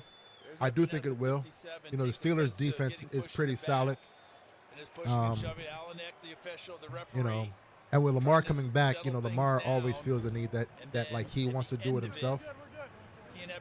So I don't necessarily see the Derrick Henry going crazy. So yeah. I think it should be enough. Shit, I hope it's enough. Charles, you talked about yeah, Cody says, I mean, Derrick Henry can still beat it tonight for sure. I hope it's enough. 50 yards against the Pittsburgh Steelers without their starting offensive tackles, and they've continued that effort today. Oh, and say, yeah, man, for all the people especially on first down, who didn't want James Cook back. Moving people out of the way, and the running backs have done a great job of getting to that second level. But again, it's a shout out to Brandon Beane. Davis with a season high 70 shout out to Brandon Beane. It's going to Palmer. It's a play action going to Palmer. Trubisky on the move. Ooh. And he's going to keep it himself. Ooh. Come from behind by Jermaine Johnson, but Trubisky showing off the wheels, and he picks Yeah, up Palmer, the way he went like this, it was like, okay, yo, it's going to me, it's going to me. That was the one thing Trubisky told us when we yo, I don't know, man. I look at shit different. So all right, let me see. Each and every moment where you get a chance to go out there and prove Lucas says, New England, I'm not worried about them. Yo, I'm right there with you, man. It's like being in school again and you're preparing for a I'm test right there all with you. week long, but you have no idea. I'm not worried about anyone. Well, he knew this week, and you can tell Trubisky was prepared for his Yeah, opportunity. Don says, it's Buffalo Bills versus everyone. Facts. It's Buffalo versus everybody at this point, man. A lot. Gilliam and Reggie. That's kind of where I'm at with it. It's Buffalo versus everybody. So let's bring you up to speed with James Cook going for the NFL rushing title, and Derrick Henry, who plays later tonight, will need 153 yards to pass James Cook. Jonathan Taylor only had 26 yards today, so 153. Cook doesn't have to worry about Taylor anymore. Okay. It's Henry tonight. But Happy New Year to everyone in the chat. Happy New Year to y'all. The entire team really wants this Happy title. New Year. Let's go.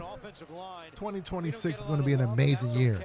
I know that for a fact. That would be very amazing year for the Bills offense. Davis back on the ground.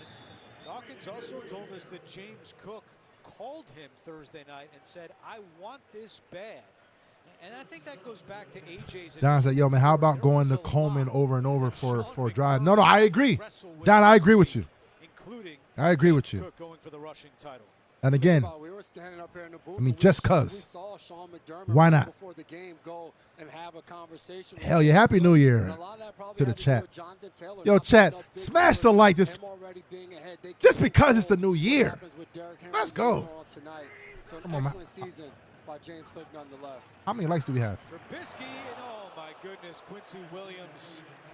How many likes do we have, chat? The Jets are still looking for their first interception of the season, and that was a great chance. 186. Come on, let's get to 200 likes. 200 likes, chat. Come on, chat. Let's roll, chat. A year ago, Ashton Davis against the Dolphins. It has been 530 consecutive passes since that Ashton Davis pick against the Jets D.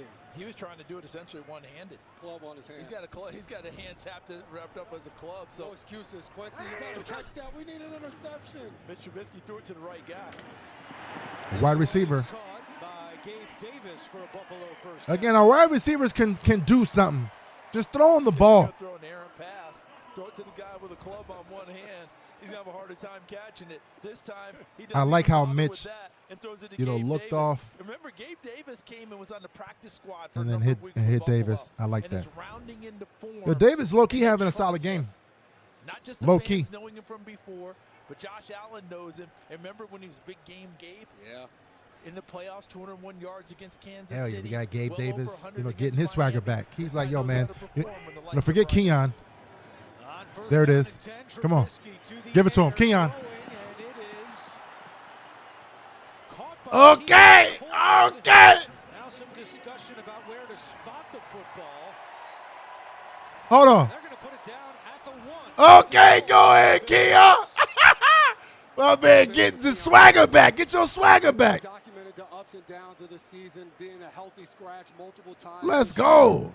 Getting an opportunity here. Solid. Not a lot of the starters on the field. Give our guys some chances. Give him an opportunity to try to earn some more trust back from his teammates. You see, Mitch can't do all the things Josh can do. Now Ty Johnson. So Mitch has to give his guys chances. $250,000 if he scored 2 touchdowns today. He already has 1. Oh, okay. Go ahead, Ty. Let's go ahead and get you another one. Ty Johnson, he wants that ball. Let's go ahead and get you another one, my guy. 250. 8:45 to go. Shit, you better give me that rock. Headlines in the NFL. Wow, the Jaguars look. Yo, man, the incentive weeks are wild weeks. Yeah, Dag. He said Coleman doing Coleman things. Sheesh. Podcast junkie. You're not sure what Trubisky was looking at. He was looking for that touchdown. That's what it was.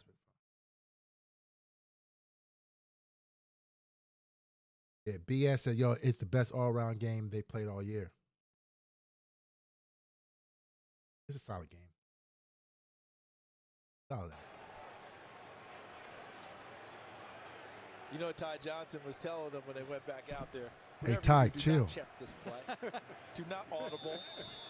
Well, we talked with Trubisky about player incentives. He said he wanted to know every one of his teammates' incentives, and he wanted to try to help him. He could help him in He a wanted big to way get Gilliam here in the by handing game ball in to order Ty to make sure Johnson. Ty gets it.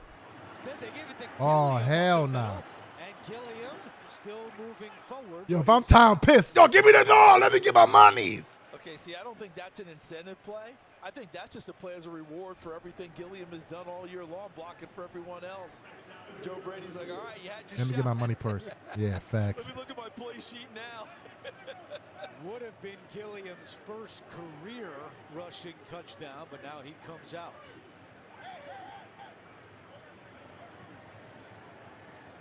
Bill's still in the huddle with the play clock at 10. It is Ty Johnson at running back. Trubisky looking for Joshua Palmer in the end zone, and it's broken up by Womack. Yeah, see, it's stuff like that that makes Palmer look bad. That's a real good job, Jason, of what they teach us all the time. You Gotta don't give catch up it. on anything. Gotta How about catch it. Womack? That ball's Yeah, over Cody his said, "Yo, head. man, we got to get Josh." Fred Oh, Mack that's a good point. It fights all the way through that play tonight. That's a good point, man. This is gonna be the first year in the last 5 years that Josh hasn't had 40 touchdowns. Jeez. It would be nice to bring in Josh just for that. Golly, that sucks. That definitely sucks. Waiting for Palmer's hands to go up, and he rakes it out of the pocket. Excellent technique by him. Davis in at running back. Trubisky play action. Trubisky throwing end zone incomplete. Davis is wide open. Looking for Keon Coleman. I'd go for it. Davis was also I'd go in the for back it. of the end zone, and now it's 4th and goal for Buffalo. Trubisky wish he had that one back. He had Gabe Davis wide open Yeah, with all I'd the go for it. action Why not? coming to the right side. You're going to see Gabe Davis come streaking across your field this way. and he's throwing it in the middle, but if he would have went to Gabe Davis on the outside. Again, if it's a pass, our wide receivers are getting open. Our wide receivers are making plays today. That's what I'm saying. We got guys that can make plays. Just give them chances. We already know Josh is going to be able to pump fake and running it and then doing his thing, and hopefully he's most likely getting a touchdown, right? So Gabe and Keon wouldn't have even got that look in that play. That's the difference between. So it's like, give our guys some shots so they can look and have that confidence knowing, no, I can make plays, man. I mean, stop over here saying we have no receivers. No, we good at receiver. We good. Just give us some chances. It's 4th and goal. Trubisky has some time. Throwing end zone. It is. You see what I'm saying? We got receivers, big fella. Woo! Shot touch. By Davis, his first touchdown of the season. Go ahead.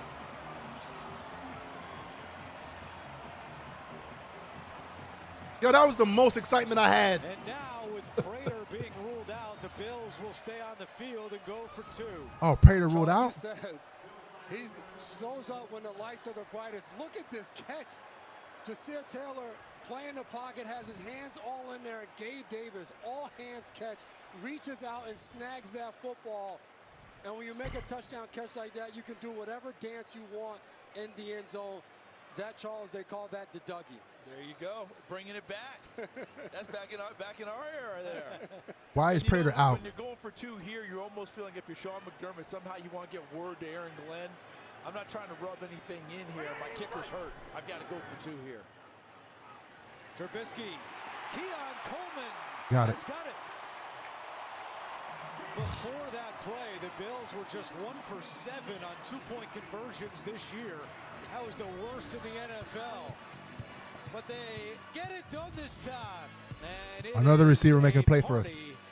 In Orchard Park, New York.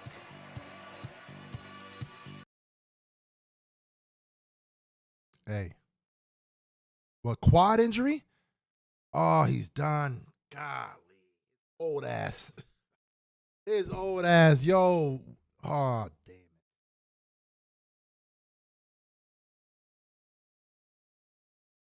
You guys sure it's a quad, or they're not just resting him and say, you know what, let's just rest him? That there's no real reason. He hasn't really. Please don't say it's a damn quad, man. Because if it's a quad, then he's out for the playoffs. What are we doing about kicker position now? Ah, golly, man. Is it official?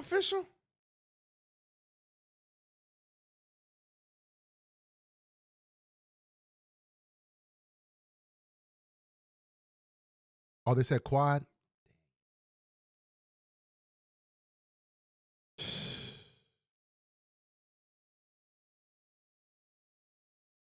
His old ass wasn't going to last the whole season anyway.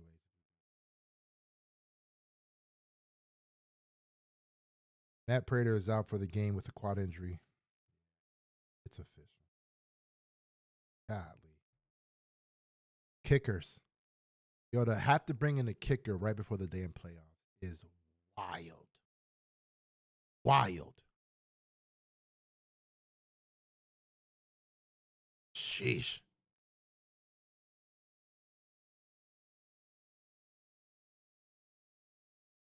Yo, Sty says, yo, let's go for 2 the entire playoffs. Imagine that. We might have to. You might have to. Namdi. What up, Namdi? Same injury as before. It was reported quad. Yeah, man. It's a wrap for him. It's a wrap for the playoffs. I mean, imagine if we just go ahead and just, brought in, what's his face? Yeah, him. Tucker. Imagine. Fuck it. Excuse my language. Fuck it. Justin. Hey, Tuck. Bring your ass. Bring your ass at this point. Bring Justin Tucker tonight. Right, Cody? Ooh, Ray Davis. You the new kicker. Oh, hold on. Time.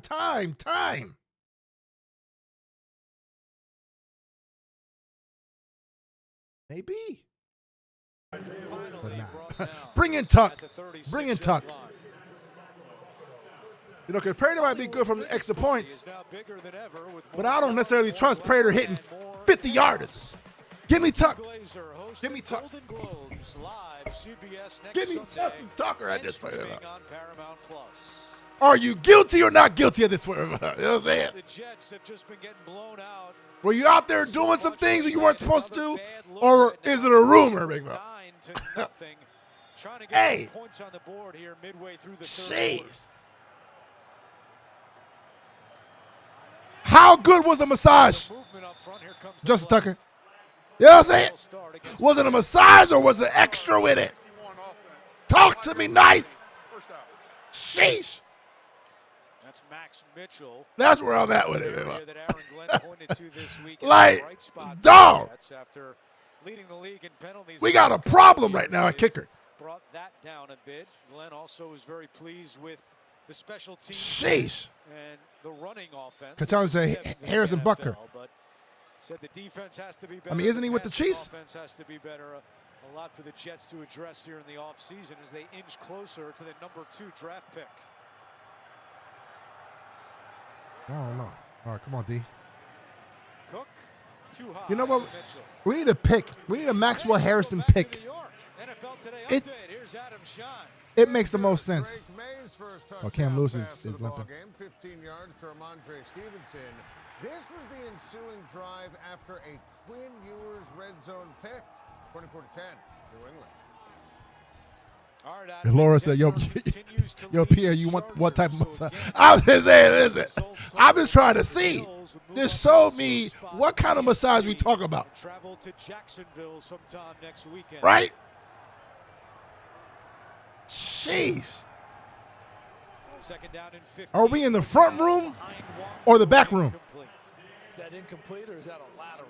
Tucker, what massages were you getting, my boy? Were you getting the Deshaun Watson type massages? Or were you getting the Robert Kraft type massages? Like, help me understand what's going on, big fella, because we need you now. Cassandra, he was getting happy in the deluxe package. He got the damn happy ending package. Sheesh. Tucker, lock your ass in. Hey, golly, go ahead, boy. Sheesh. A loss of 3 on the play, and the Jets will punt. Mark, which one we talk about? He said Robert Kraft for sure. Sheesh. Yo, Tucker the tickler kickler. Sheesh. Nah, okay, hold on. This nigga Vin talking about first massage. Nah. I don't want to get no 69 type massage, baby. I'm good on that side, baby. I'm good. You can have that damn massage, big fella. Down to the 33-yard. You know what I'm saying? Sheesh. A 41-yard punt. Buffalo. Dog, we actually whooping these boys. I mean, I knew it was going to be a good game as far as, us being able to show some things. But sheesh, we over here smacking these boys.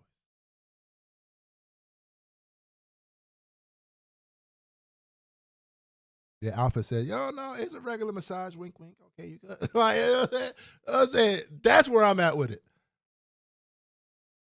Was it proven that you over there doing, you know what I'm saying? Shit, I don't know. Laura, okay, chill. I don't want no reverse massages, big fella. I'm good on this side. I'm good on this side. Yo, Michael said, yo, man, Justin Tucker, you can get all the massages you want to come to Buffalo. Hey, Michael, chill, big fella, chill. Sheesh. Golly.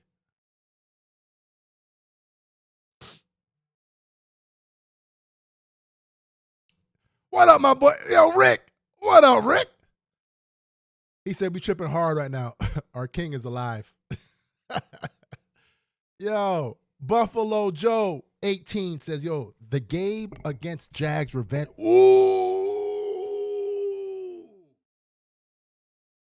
I didn't even think of that. Now, again, it's, we're hyping it, more than it probably will be, right? But Gabe having a game like he's having today, right before we're about to play the Jags, because the Patriots are, they about to whoop the damn Dolphins at this point. They're about damn near, 14. So we're playing the Jags. Ooh, payback to the Jags. I like that. Is it going to mean anything? Probably not, right? Because, Josh is not going to attempt it. Josh is not going to go to no receivers. It is what it is. But, hey, I'll take anything at this point. Koala say, y'all some freaky ass man right now. Shit. But Justin Tucker, chill, see? Come on, Exactly, Cassandra. Not the Diddy if I like. Come on, Hey, lock in, Lock in. Because if that's what Justin is doing, look. Wide open receiver. Look at Coleman. Look at Coleman. Wide ass open. Tucker, if you get in the Diddy oil, you can stay your ass up in Baltimore, fella. And this is an excellent job. Sheesh. They're going to go deep here. And he's looking you over there slipping and sliding. Tight massage. He's looking for Gabe Davis down the middle. Look at. He holds on to it. Look at Coleman wide open. Gabe Davis right in the middle of Talk about our receivers can't get open. And it should look wide open to me. Got schemed open. How the hell are our receivers getting schemed open in this game? Interesting. Mitch Trubisky now has thrown for why are we talking about besides Tucker Craft and Alls? Like, come on. Over the middle, it's caught by Latu, who breaks free. Where the hell did this fumble? He fumbled it. Gain of 11 for the rookie tight end out of Washington. And now they're saying the ball came out late and indicating it's Jets football. Rolling on the field, catch with the fumble, recovered by the defense. First down, New York. Womack he comes fumbled away with the football. Or did he? And we take another look. Still possession. Oh no! Oh no! I think yeah, this knees play down. will stand Knees for down. Buffalo. Yeah. I think the knee was down and the ball was not working its way free. Yeah, Lucas says they're open because they're playing the Jets. Fair. That's fair. That's fair. Here at Highmark Stadium as they're seeing it. And since it was called a turnover on the field. After replay review, the receiver by contact at the 20. Yo, Most Dog says, it's the same massage person that is Dig's chef. Oh, nah. You knew that. You knew it before they even came to the announcement. It's been that kind of year. You're hoping, you're making. Hey, but what I'm saying is, there's no way at this stage of the year you think you're getting that call. Right? It's just been that kind of a year for All right, let's them. go, man. Let's go. They work at it. They continued to fight. Someone tried to knock the ball free, and they did.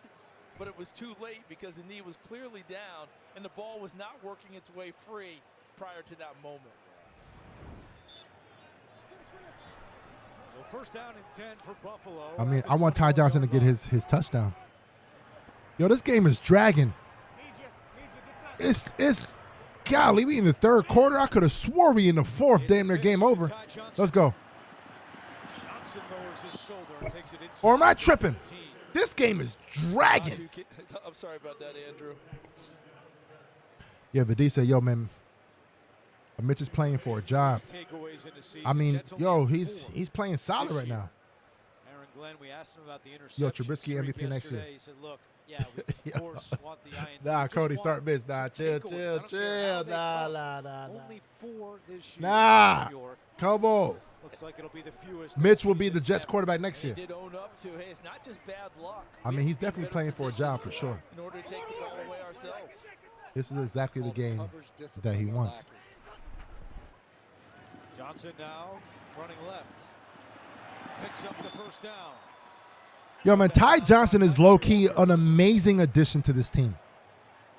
Because it's like Like, there's no real big drop-off between him and James Cook. Yes, they're different backs, right? But as far as making an impact on this team, Ty makes, I don't care where you're seated. I wouldn't say just as much of an impact, but he's not a liability, man. Like, Ty Johnson is an amazing running back for this team. Amazing. Buffalo, I think that they think, hey, wherever we're seated now, we might be good enough to go get this done. You damn right. You damn right we are. Ty Johnson. Got it. Trying to get a second touchdown today for He's trying to get that thing. Dog, this is a $250 million drive for this man. I mean, God, hey, hold on. $250,000, $250 million. Oh, I want the ball every damn time at that point. And there's no edge to the defense. Yo, Swiss, I'm telling you, Johnson is a great weapon for sure. Super underrated, Lucas. Super underrated. And allow 10 other guys to play football. 3 straight plays are just running along the outside. That's terrible if you're a Jets defense. You got to do better than that. Second and goal. Here's Ty Johnson. Johnson is pushed back at the 3. I'd give it to him the next 2 times. It's a good strong tackle there by Keidron Smith. These fans are chanting. I'd give it to him the next 2 times. For Reggie Gilliam. They want to see Gilliam, who does all the dirty work for this Buffalo team in his 6th year. I'd give it to Ty the next 2 times. Like, yeah. Out there right now. There's no way. There's no way you don't give it to him on 3rd and 4th. On 3rd and goal. Yep. Johnson, one more chance to get in the end zone. I'd give it to him again. Just inside the 2. Remember, no field goal kicker. So Yep. they'll probably go for it here.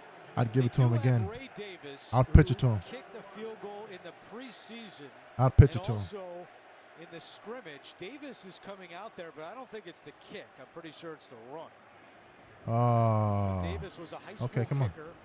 Made an extra point in the preseason game against the Giants and 2 field goals in an August scrimmage. I'd Also pitch to attempted the outside kick for Buffalo down I'll in pitch Miami.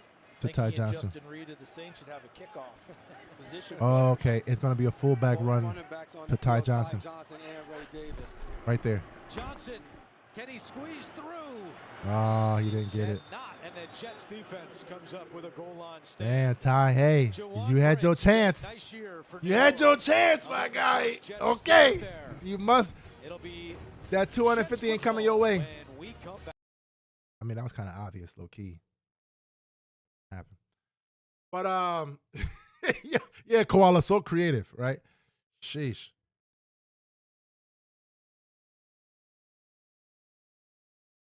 Yo, Nate said, yo, man, he got to run harder. He got to run harder if he want that 250. What up, Keontae? Yo, but they want to give Ty his money. Hey, Ty, we tried, my guy. We tried. You know, we tried. Bills Mafia OGs. Yo, man, let's run Josh out there for his 40.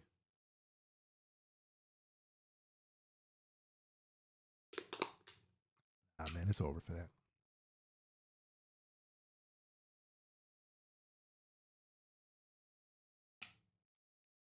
I mean, why not? If you think about it, I mean, why not? Aaron, what up, Aaron? Yo, Aaron, how you feeling, my guy? First and foremost, man, how you feeling? You know, because we've been, going back and forth all season. You know, how you feel about the damn game next week, right? Because I've been trying to get you off the cliff. It feels like all year, right? Me, I'm feeling it's going to be a game. I'll tell you that much. It's going to be a game, It's like I said, before the game today, there's a couple teams that as far as an offense, we've struggled with, moving the ball. And the Jags are definitely one of those teams. For whatever reason, the matchup and the scheme is just different. It's different. We have a hard time deciphering exactly how we're going to attack it. So yeah. Yeah, it's going to be a very intriguing matchup. I'll say it like that. And the Jags are playing amazing this year, right? I'm interested to see how people are even going to where's the advantages going to be. Aaron said, "Yo, man, it's the first game where I have been stress free today only." Facts. We're talking about emotions earlier. Hopefully you're not the one that be like, "Oh my god." Aaron, Aaron, you my guy, man. You my guy.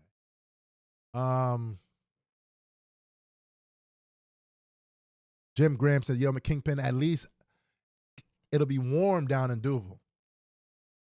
Yo, that's an intriguing point. That's a very intriguing point. Second down and 11, Wangu. Right? Because we talk about, we don't want to play at home, or, the Bills, haven't really been winning any playoff games away, blah, blah, blah, this and that. They love his future. Played a little bit of I mean, it actually might not be a bad thing, right? Because weather might not be an issue at all. Next year he'll have a much more defined role. Right, so we can't use that as an excuse. And be able to play a little more. Playing at home, you got to always, keep that in mind. On third down, Wangu trying to pick Go ahead, it up, Andreessen. and Andreessen stands him up and pushes him back. Oh, the fumble. Oh, the fumble. Ball came out too. Did come out late. It looks like the signal is that he was down, but wait a minute. Here's Allen Eck. Fourth down. Ooh. He was down, and the Jets will send out their right? So again, everything happens for a reason. One thing we've seen from this Buffalo Bills defense is they've just been flying around the field. And you're going to see here, Wangu, what it is his forward progress has been stopped. So yes, the ball comes out. He's still on his feet. But once the forward progress is stopped, that's when weak. they blow the whistle, and now the play is dead. And this night I guess. has been a night perfect for Joe Andreessen. Because coming out of college, that's a scouting report. You run it inside, straight ahead. Yeah, Michael said, "Yo, but we play the Chiefs on the road. That's why we haven't won." Does, and he's taking full advantage of that this evening. Aaron Glenn wanted Listen, the play clock. we're not playing the He's not Chiefs this gonna year. get his wish. I haven't seen this before. Keon Coleman is awaiting the punt at the Jets' 37-yard line. He is not expecting McNamara, who is punting into the wind, to get much on this one.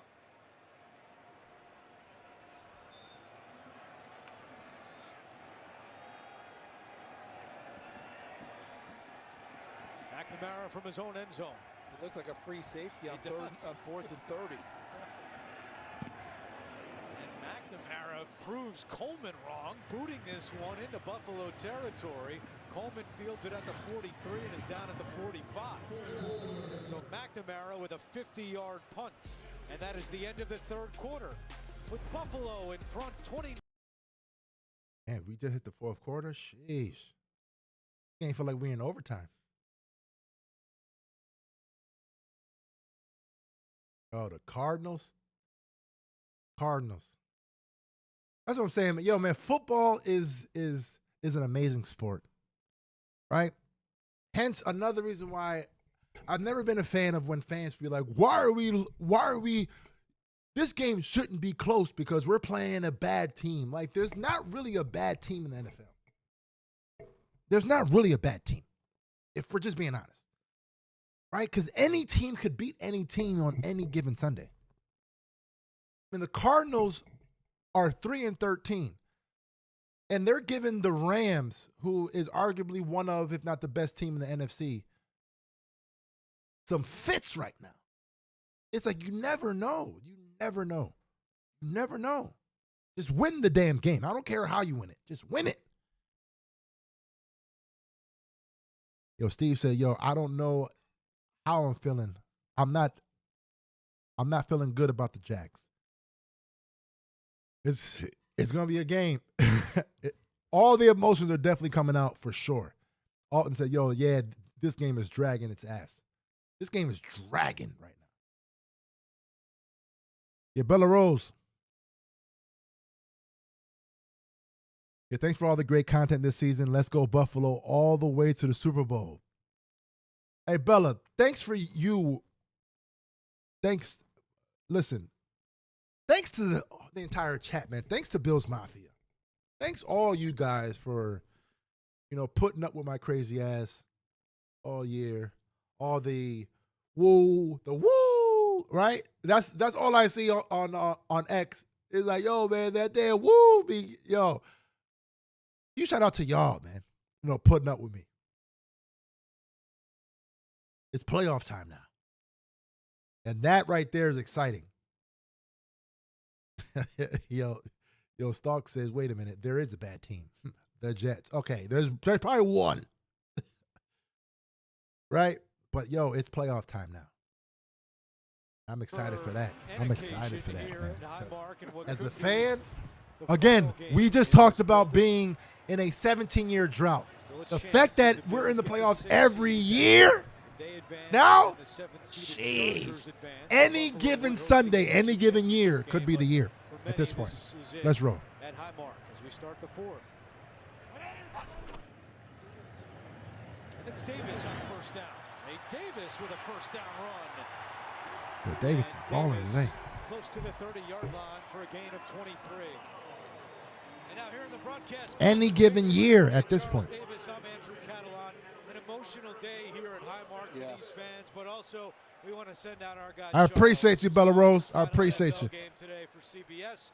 Charles is going to college football in the Big Swerving. No, thank you, big fella. Love you too, man. Thank you. Let's roll.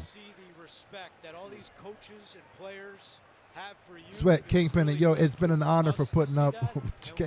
Yo, appreciate you, Sweat. My guy, Sweat, man. You're a real one. Wait, another one? Hey, Ray Davis balling like that? Dagma, yo, Pete, those YouTube clips are the bomb. Gives me chills all the time. Yo, this might be the first week that I'm not probably going to have no edits, big bro. Like, this is like a preseason game. Like, it's, you know what I mean? Hey, it is what it is, man. Y'all had the honor of watching me live.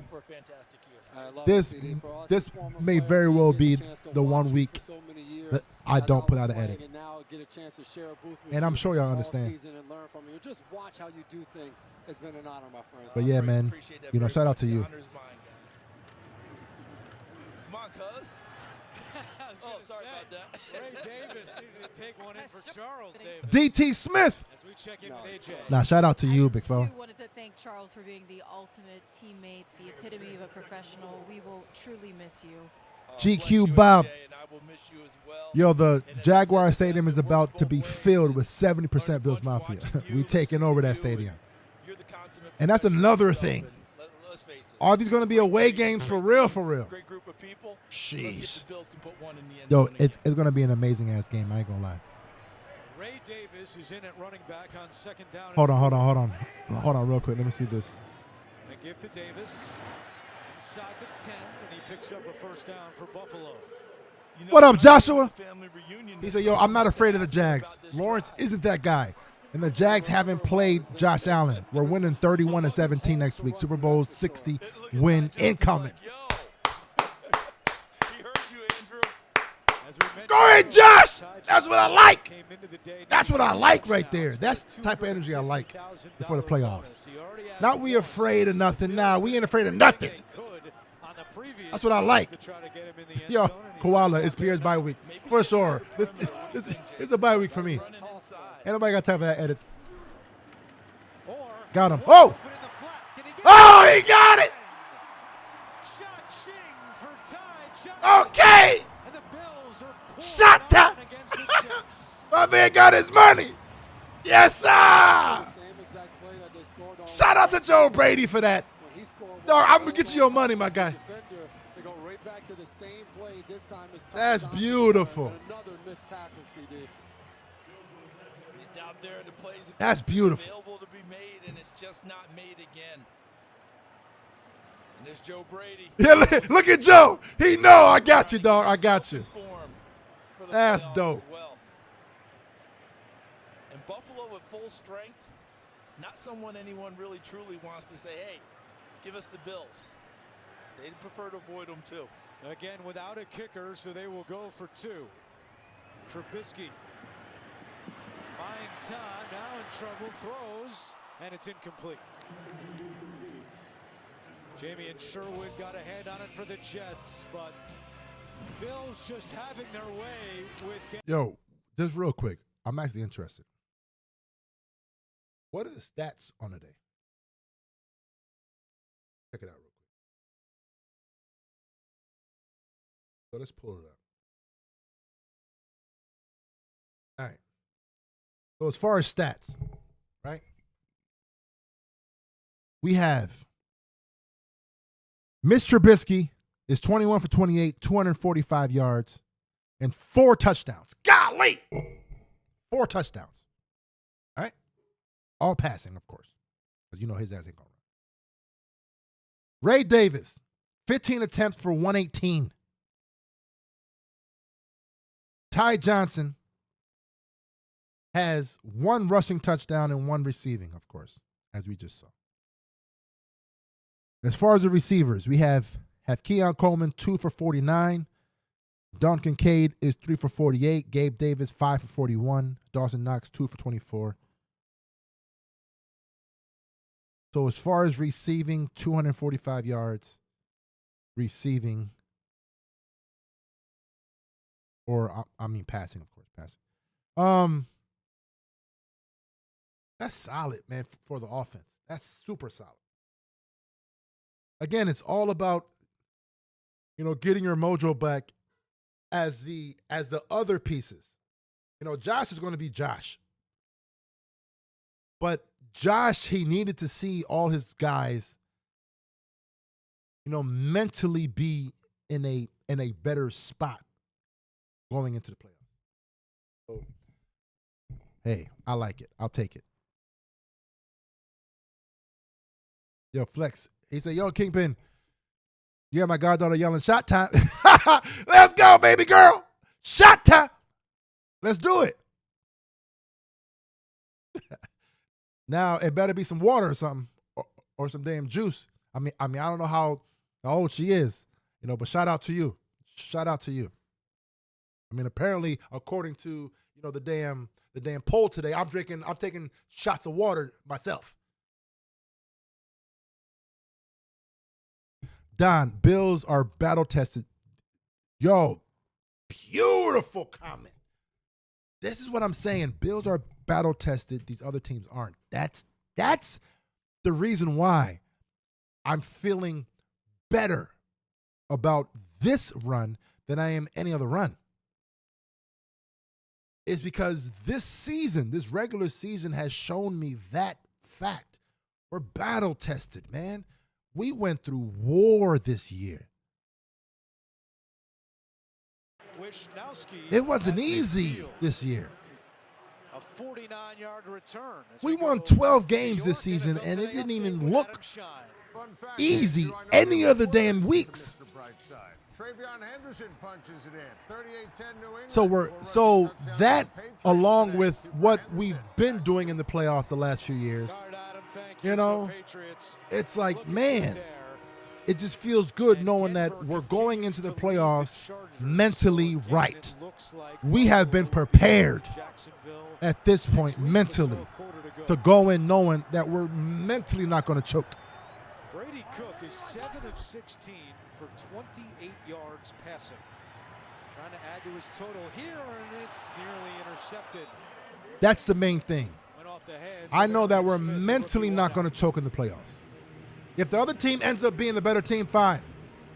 But it ain't going to be because of us. Hopefully, we don't beat ourselves. It's one of them things that, okay, the team's just better at this point. This year, along with Jacksonville and Washington, we met with Brandon Bean. Aaron says, yo, man, for next week, I want to see this team come out with fire. Not that humdinger look. Josh needs to get our guys ready to play. Yes, listen, Aaron, of course, that's what we want to see. Right? Of course we want to see it. Of course. Right? But if we don't, I'm still good with it. That's where, we might differ a bit. Because I know if we don't, because again, we're in the playoffs. We're playing a good team. The other team's in the playoffs too. So it's like, who's going to blink first? That's kind of where I'm at. It's going to be hard to be on fire against a playoff team. Right? Cook on the move, throwing, and he's got you see what I'm saying? It's going to be hard to blow out a playoff team. We have, it's possible, but it's the playoffs. It's different. We're not playing the Jets next week. You see what I'm saying? So it's like, that's why this season has shown me a lot, because this season, even when things aren't going well, we have been battle-tested enough to know that at some point we'll figure it out. Yo, golly, ball control 425 to the Jets 88. Golly. So that's the only difference between how I'm looking at next week and how you're looking at it, Aaron. But trust me, of course, I would want to see exactly what you mentioned, for sure. Jim, what up, Jim Graham? The question should be, teams don't want to see us. That's the real question. Talk to him, Jim. Imagine you going into the playoffs knowing, dog, we're facing the Bills. The Bills? Sheesh. You better come correct. Yo, Knicks, I'm right there with you. Hairston, I need a pick right now. Like right now. Right now. And it's incomplete. AJ Epinesa, who will be a free agent in the offseason for Buffalo. Yo, RC said, yo, we might see another perfect game from Josh. His last snaps, he was heated. He's going to come on fire. Yo, imagine that. That would be amazing. That would be absolutely amazing. So you're matching. It's like a mirror drill for those guys. Ooh, Alpha. Good point.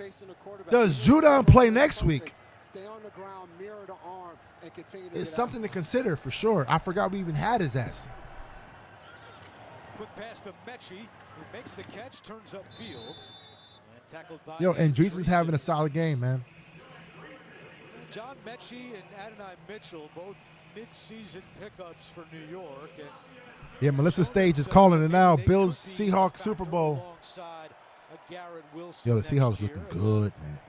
The Seahawks look amazing this year. And it goes to show, Charles has talked about, I know the Vikings are pissed right now. Vikings fans got to be pissed. You guys didn't pay Sam Darnold? You make that trade at the deadline, and both Mechie and Adonai Mitchell right away became their best options that they had to get the football to, and that was as they were learning the playbook. So definitely a cupboard that there's going to need some. Yo, Q-Tip says, will have the opportunity Epinesa, to show up and play a larger he doesn't get to the QB ever, but his run defense and pad defense is legit. He makes plays. He definitely makes plays. His role is what it is, you know what I mean? He's not a liability out there, I'll say that. Third down and 3. Cook has the first down, and that's the first NFL catch. Oh, no, Hairston, get up. Hairston. Undrafted out of Kansas, Hairston's hurt. Who spent the entire season on the practice squad. Harrison's hurt. He was a walk-on at Kansas and earned his way and kept getting better his last year at Kansas. 24 catches, 3 touchdowns. Harrison's hurt. 80 his leg, catches in his his career, ankle. 11 touchdowns. And now he gets his first NFL catch here with the Jets. And Maxwell Hairston is slow to get up for Buffalo, grabbing onto the bottom of his right leg. Hopefully it's just a twist of the ankle. Nah. As we go to break, we'll take another look at Hairston. And yeah, we'll it's the right ankle. Back. Wendy's has new chicken.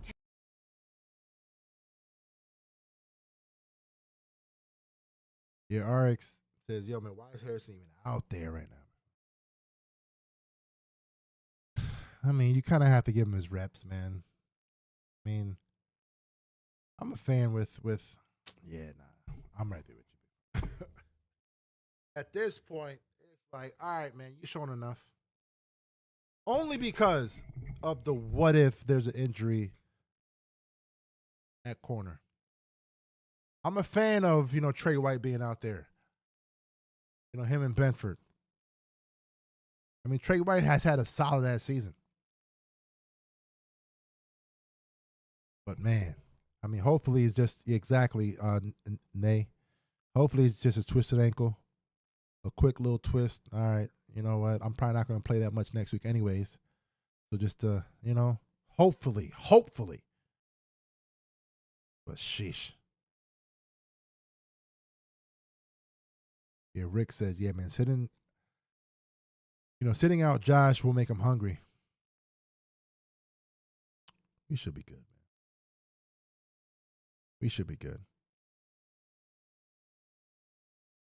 Yeah, but he said, yo, the foot gave out.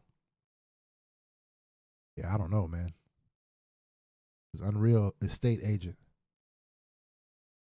Yo, that's a dope name. Unreal Estate Agent. His hope is just a bruise.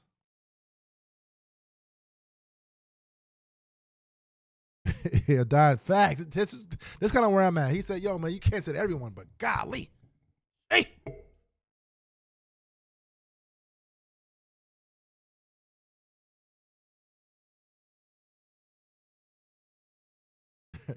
Exactly, Q-Tip. We don't have 100 backups, everyone. You have to play these guys. It's like, it just is what it is. You got to play them. You just got to hope that they don't get injured. Like, it just is what it is. I mean, he's a rookie. It's one of them things. I mean, Ty Johnson's playing, and he's a major piece of the offense, right? It just is what it is. Like, you got to play these guys, especially a rookie. If you're a rookie, you playing. You need all the reps you can get. And the last thing you want is, of course, injuries. But, I mean, that can happen to anybody, So it just is what it is, man.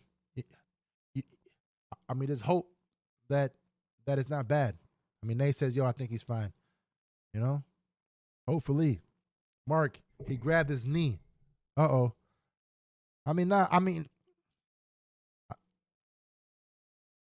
see the knee being grabbed. I saw it more ankle. Just substituted 37. But, I mean, hopefully it's not too bad. Let's go. Hancock gets some action. Why at this stage Let's see. Get Trey White back out there. Unless that's him up top. Is that him out there? Wow. Run out of bodies. Herbert. And Khalil Herbert picks up the first down.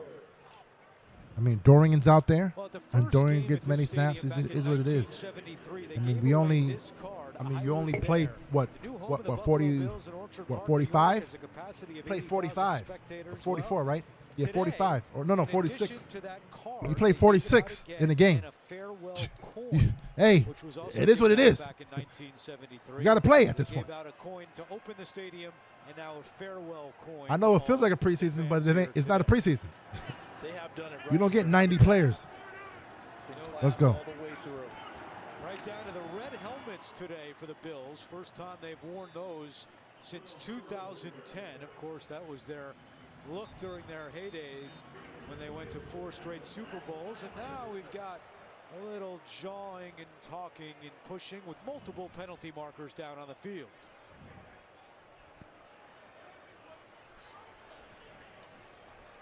Yo, chat, man, shout out to y'all, man.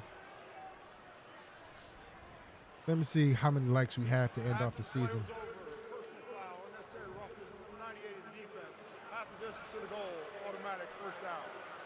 We got 388 to 242 likes. Come on, let's get 300 likes real quick before the fourth quarter ends. We got 388 people in here. We can at least get 300 likes. Sanders and come on. Smith mixing it up. Come on, man. I'm over here suffering during this game. You know what I mean? Sheesh. The rookie will get an earful from Sean McDermott. Let's roll. Tomorrow, that's for sure. Cook under center. Play action. Cook on the move, throws, and he's got a touchdown pass to Andrew Beck.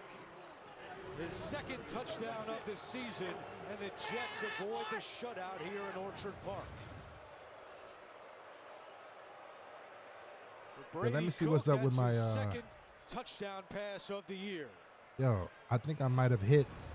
And good play design. Beck, the fullback. Oh, no. Tight end Rucker came down the block. He slipped out to the flat. There's a really good Oh, my pass sleeper by Brady picks. Cook, a ball placement. Let me to see. the Hold on. outside. A good job out I of think I fullback might have hit. Beck, all hands being able to come away with that catch. And they're on the scoreboard, folks. Isaiah Williams. Oh, he got 24. Isaiah Williams, I had getting less than 23 yards. He got 24. And they will go for 2. And Brady Cook, I had him getting more than 159 yards. He got 58 yards. Golly! It's the fourth quarter. My man killed him, got 60 yards. Cook throwing end zone, and it is caught in the corner by Skinner. So playing in his first NFL game, he's got his first NFL catch, and now a 2-point conversion to make it a 35-8 ball game. That's crazy. And I know it's been that type of a year, and you just mentioned how good this drive was compared to much of the game. What you see here at the end. Phil said, yo, man, run the clock down and let Josh throw the last ball in the route, please. Hey, we executed. We got it done. We did something like yo, we imagine wanted that. to do. Imagine that. And no, it's imagine not that. elation. No, they know it's not going to get them back and win. Imagine that. We get down to the 1-yard line and Josh ends the game with a damn quarterback sneak. Shit. Laura said, yo, why did Jets go for 2? Are they out of a kicker too? Hey, I mean, the comeback is alive at this point. I mean, he's walking as if it's an ankle. Fans hoping he'll be okay next week. And Maxwell Hairston, you remember, had a right knee sprain, suffered out of practice in late July in training camp, and he missed the first 6 games of the year. But the Bills are saying this is an ankle injury. It's an ankle For Hairston. All right. It is what it is. A guy that they're going to rely on. He's made I mean how he's walking. Benford, Yo, Thigh Doc, where you at, Thigh Doc? That's what we need. We need Thigh Doc to answer this question. That's going to be a huge episode during the week. I can't wait to see that one. We need to. Ray Davis, the deep man. We need Thigh Doc to give us a damn diagnosis. And Davis is wrapped up by Dean Clark. Well, Saturday college hoops conference play heats up in the Big Ten. Yeah, Q-Tip. Yeah, he's walking. It's not that bad. Michigan. That's right here on CBS. Not for sure. Stevie, Bills lost 3 to 4 players to injury today. Just a terrible season for injuries. Yo, that's a fact. This is a horrible season for injuries, man. Golly. Always tough to deal with. Jeez. Charles, how do you keep up with that? You know, But the main guy right there, Josh, the main guy is good. Come on, Josh. We need you, big fella. You know, Let's go. I grew up an only child. You learn to rely on a lot of extraneous stuff to keep you going. Charles will have English Premier League scores coming up. Ray Davis on the carry here. This is the final game of the season for our crew, and as time ticks away here in the fourth quarter, we do want to. Carter said ankle better than Achilles. Thank yous to the hardworking men and women on our The Bills crew. are begging to lose Davis to an injury today. No idea why Gore wasn't called up. Associate directors Steve Murphy and Kevin Goldberg. Rick, yo, can you imagine King broadcasting Super Bowl? Our technical managers are Kevin Manuel and Jerry Wetzel. If we make it, I'm broadcasting it right here. That's for sure. Dog, put me in, coach. Second down and 4 for Buffalo. Yo, you know the one thing I've noticed? Oh. Imagine if the Buffalo Bills, PR team or the Buffalo Bills social media team or anyone from the Buffalo Bills was like, you know what? We see what you're doing over there. We're trying to bring you in and do something with us. Imagine that. Huh? Put me in, coach. On Ray Davis and him getting to where he is extraordinary. Put me in. I need y'all to, help out with that. Tag the Buffalo Bills. Awesome. Yo, put me in, coach. I think, Jason, I echo what you were talking about, Andrew, with this incredible crew. Imagine being out there running camera today in this weather and not being able to move. We thank you all. Charles talking about Ray Davis, who's parents were in and out of jail, and at age 8, he was in the California foster care system. Yeah, slick Dave Stafford has messed up my parlay. Sean McDermott called him a very mature second-year player. He's been through a lot, and boy, has he produced today. Q-tip Pierre, the wobbleberry. Hey, this hey. For Ray Davis on the field last year, got an opportunity. Yo, Phil say, nah, if you're talking about that loop, that looped up 69 happy endings they won't. Off the field, and he's got an opportunity today to show you what he still can do. You know what, that damn Diddy oil. Jeez. A few more thank yous. Golly. Patrick, Evil, Thornton, Victor, Victoria, video engineers, Dave Amack. Hey. In our tape room, Tom Megan, Danny Bell, Justin Worsley, and Leslie Katz. Our graphics operators are LJ Christian and Alex Scarfo. And our core camera people, Wes Archer, Mike Jackson, joined by Steve Angel, Jonathan Pope, Rob Goss, and our cart driver and mobile unit driver is Tom Yeagle. And there's Wes right underneath us. Wes. Hooking up this booty. All right, 3rd and 4. We're probably going to run it again. Third down and 4. Trubisky to the air, and he's got an open man. That's Latu picking up a Buffalo first down. Jeez. A little shove along the way to Jeez. 13 yards for Keleki Latu. Jason, is that Yo, Latu big as hell. That's exactly what it's called. My buddy Kyle Brand at Good Morning Football. He'll be talking about this play and the finish right there on the play. Golly. It comes to you Tuesday morning, so look out for that. So you're saying definitely a candidate for angry runs? I think so. No question. Latu, he'd like to win that scepter.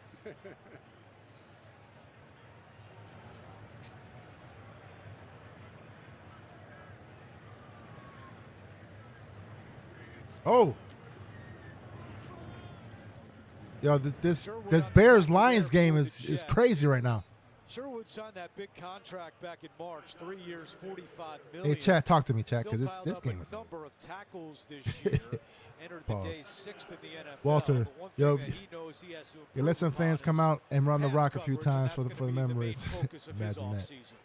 Next, yo, man, where did this Ray Davis come from? Barely used in the first tennis games or so, but now he's a vital part of his team after being put on kickoff teams. Hey, man, it's all about opportunities. Cassandra, no Diddy. Y'all crazy today. I love it. Oh, man, listen. It's week 18, Cassandra. Oh. It's week 18. Tell you what, on a cold January day, in a 35-8 game with Adrian said, yo, I think Ray Davis should be our number 2 receiver. Am I crazy? Yeah, I think you're crazy right now.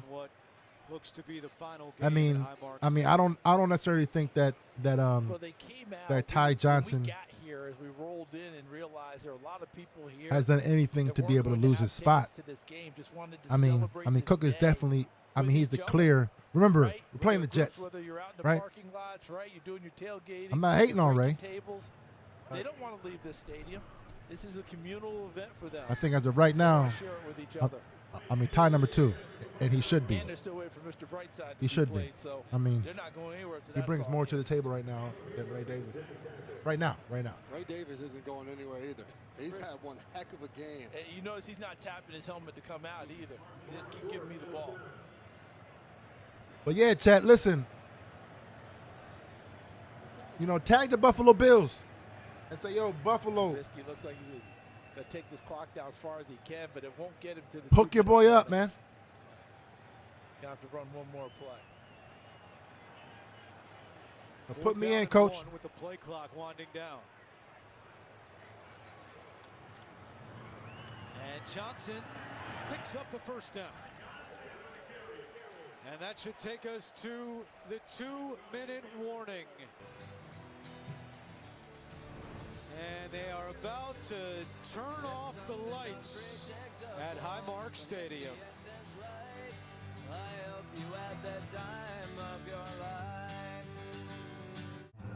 That's crazy. Turn off the lights is wild. Yo, man.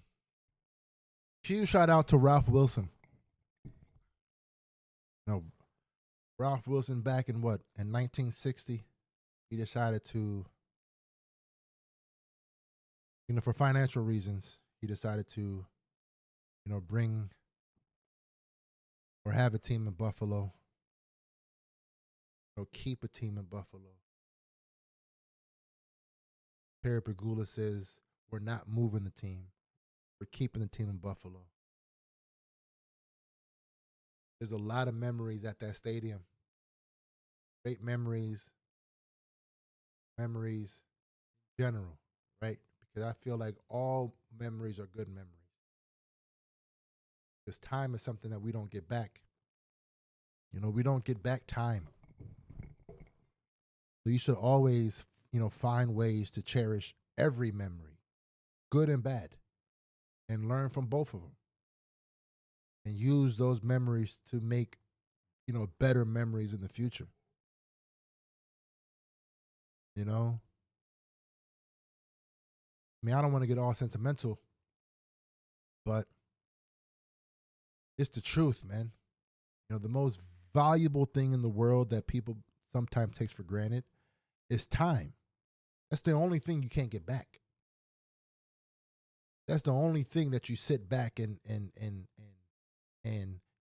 you can't make it back. You can make everything else back. Money's not really worth anything, right? You can make more money, You can't make more time.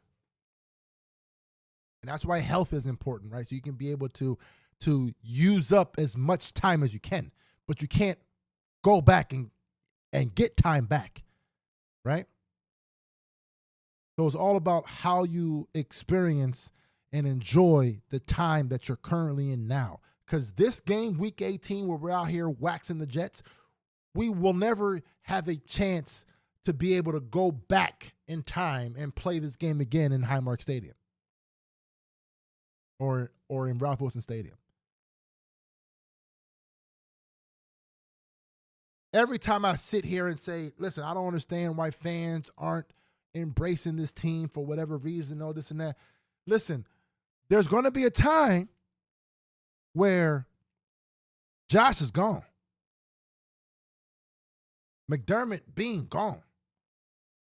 There's going to become a time where we're back to being a regular-ass team. And you're going to wish and hope, man, I wish we had that team back again. Time.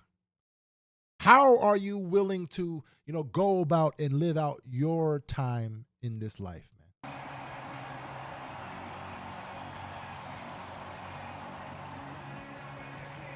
So, you shout out to all of Bills Mafia, man.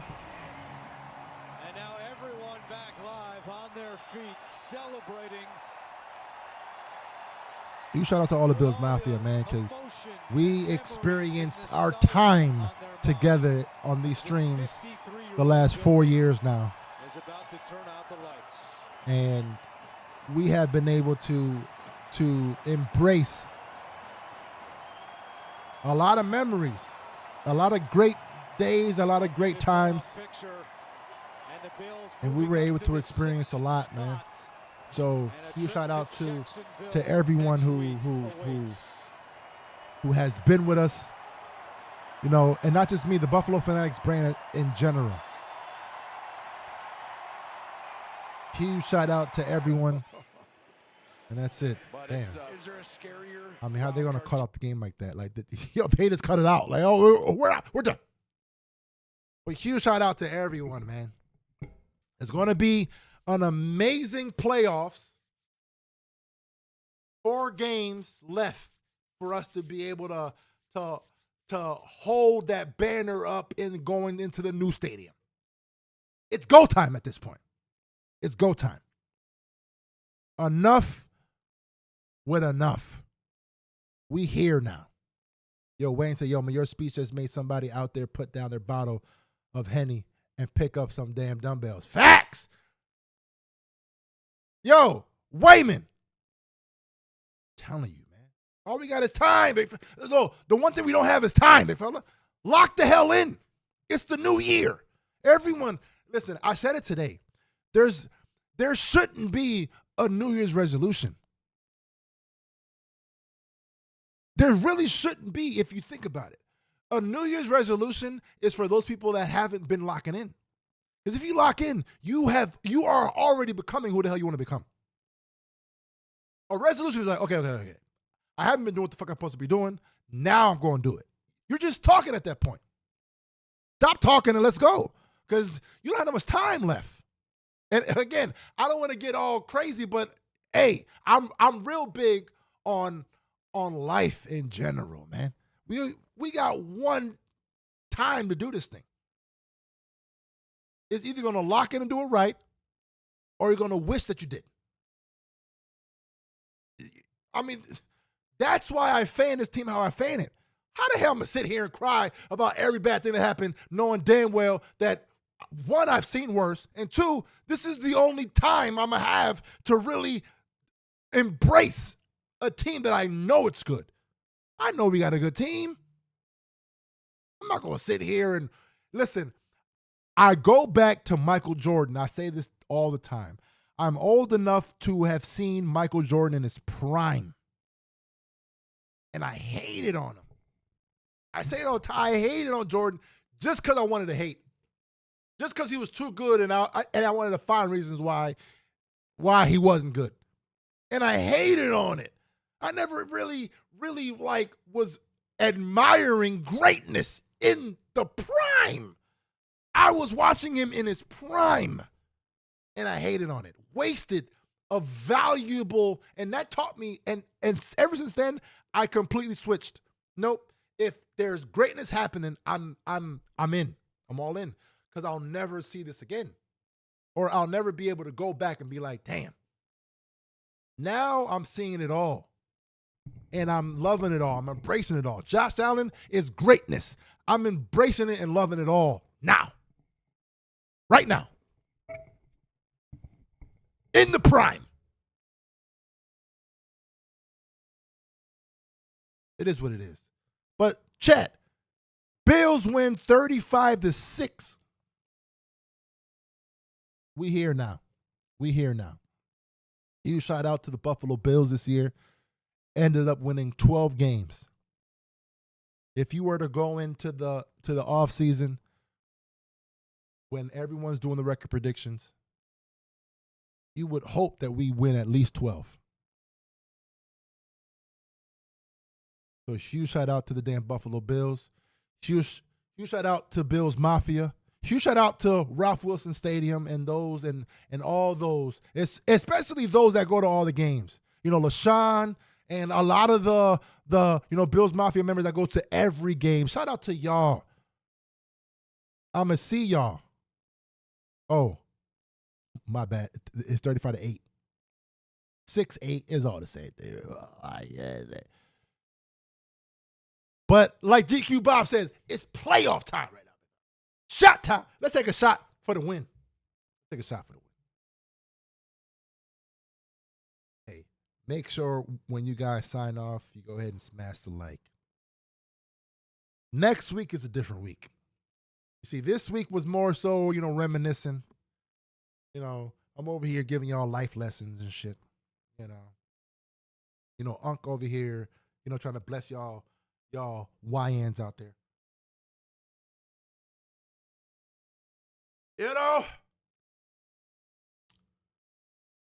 But we here now. It's playoff time now. Enough with the talk. It's time to go get it done. I need all y'all to bring y'all best fanning to the table next week. I need it. I know the haters are coming too. Yo, right? yo, I got to talk to y'all YNs right quick. Like, you know what I'm saying? You young niggas. Like lock the fuck in at this point. It's playoff time. This week is a lock-in week. Exactly. Alton, it's lock-in time at this point. Lock the fuck in at this point. It's go time now, big fella.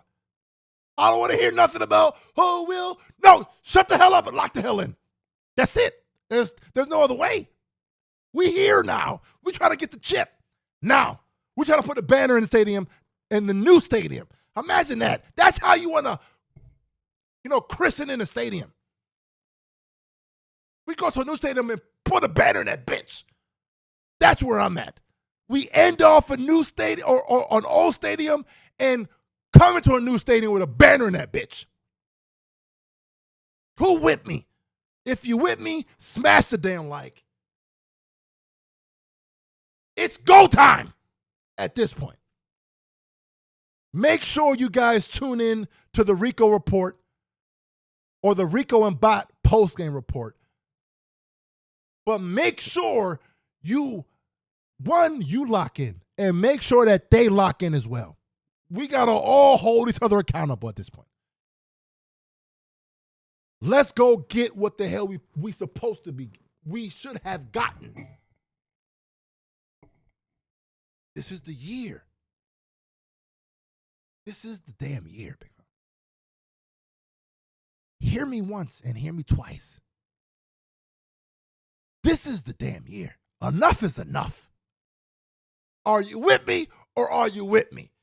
It's the Kingpin, and I'm out. Let's roll, big fella.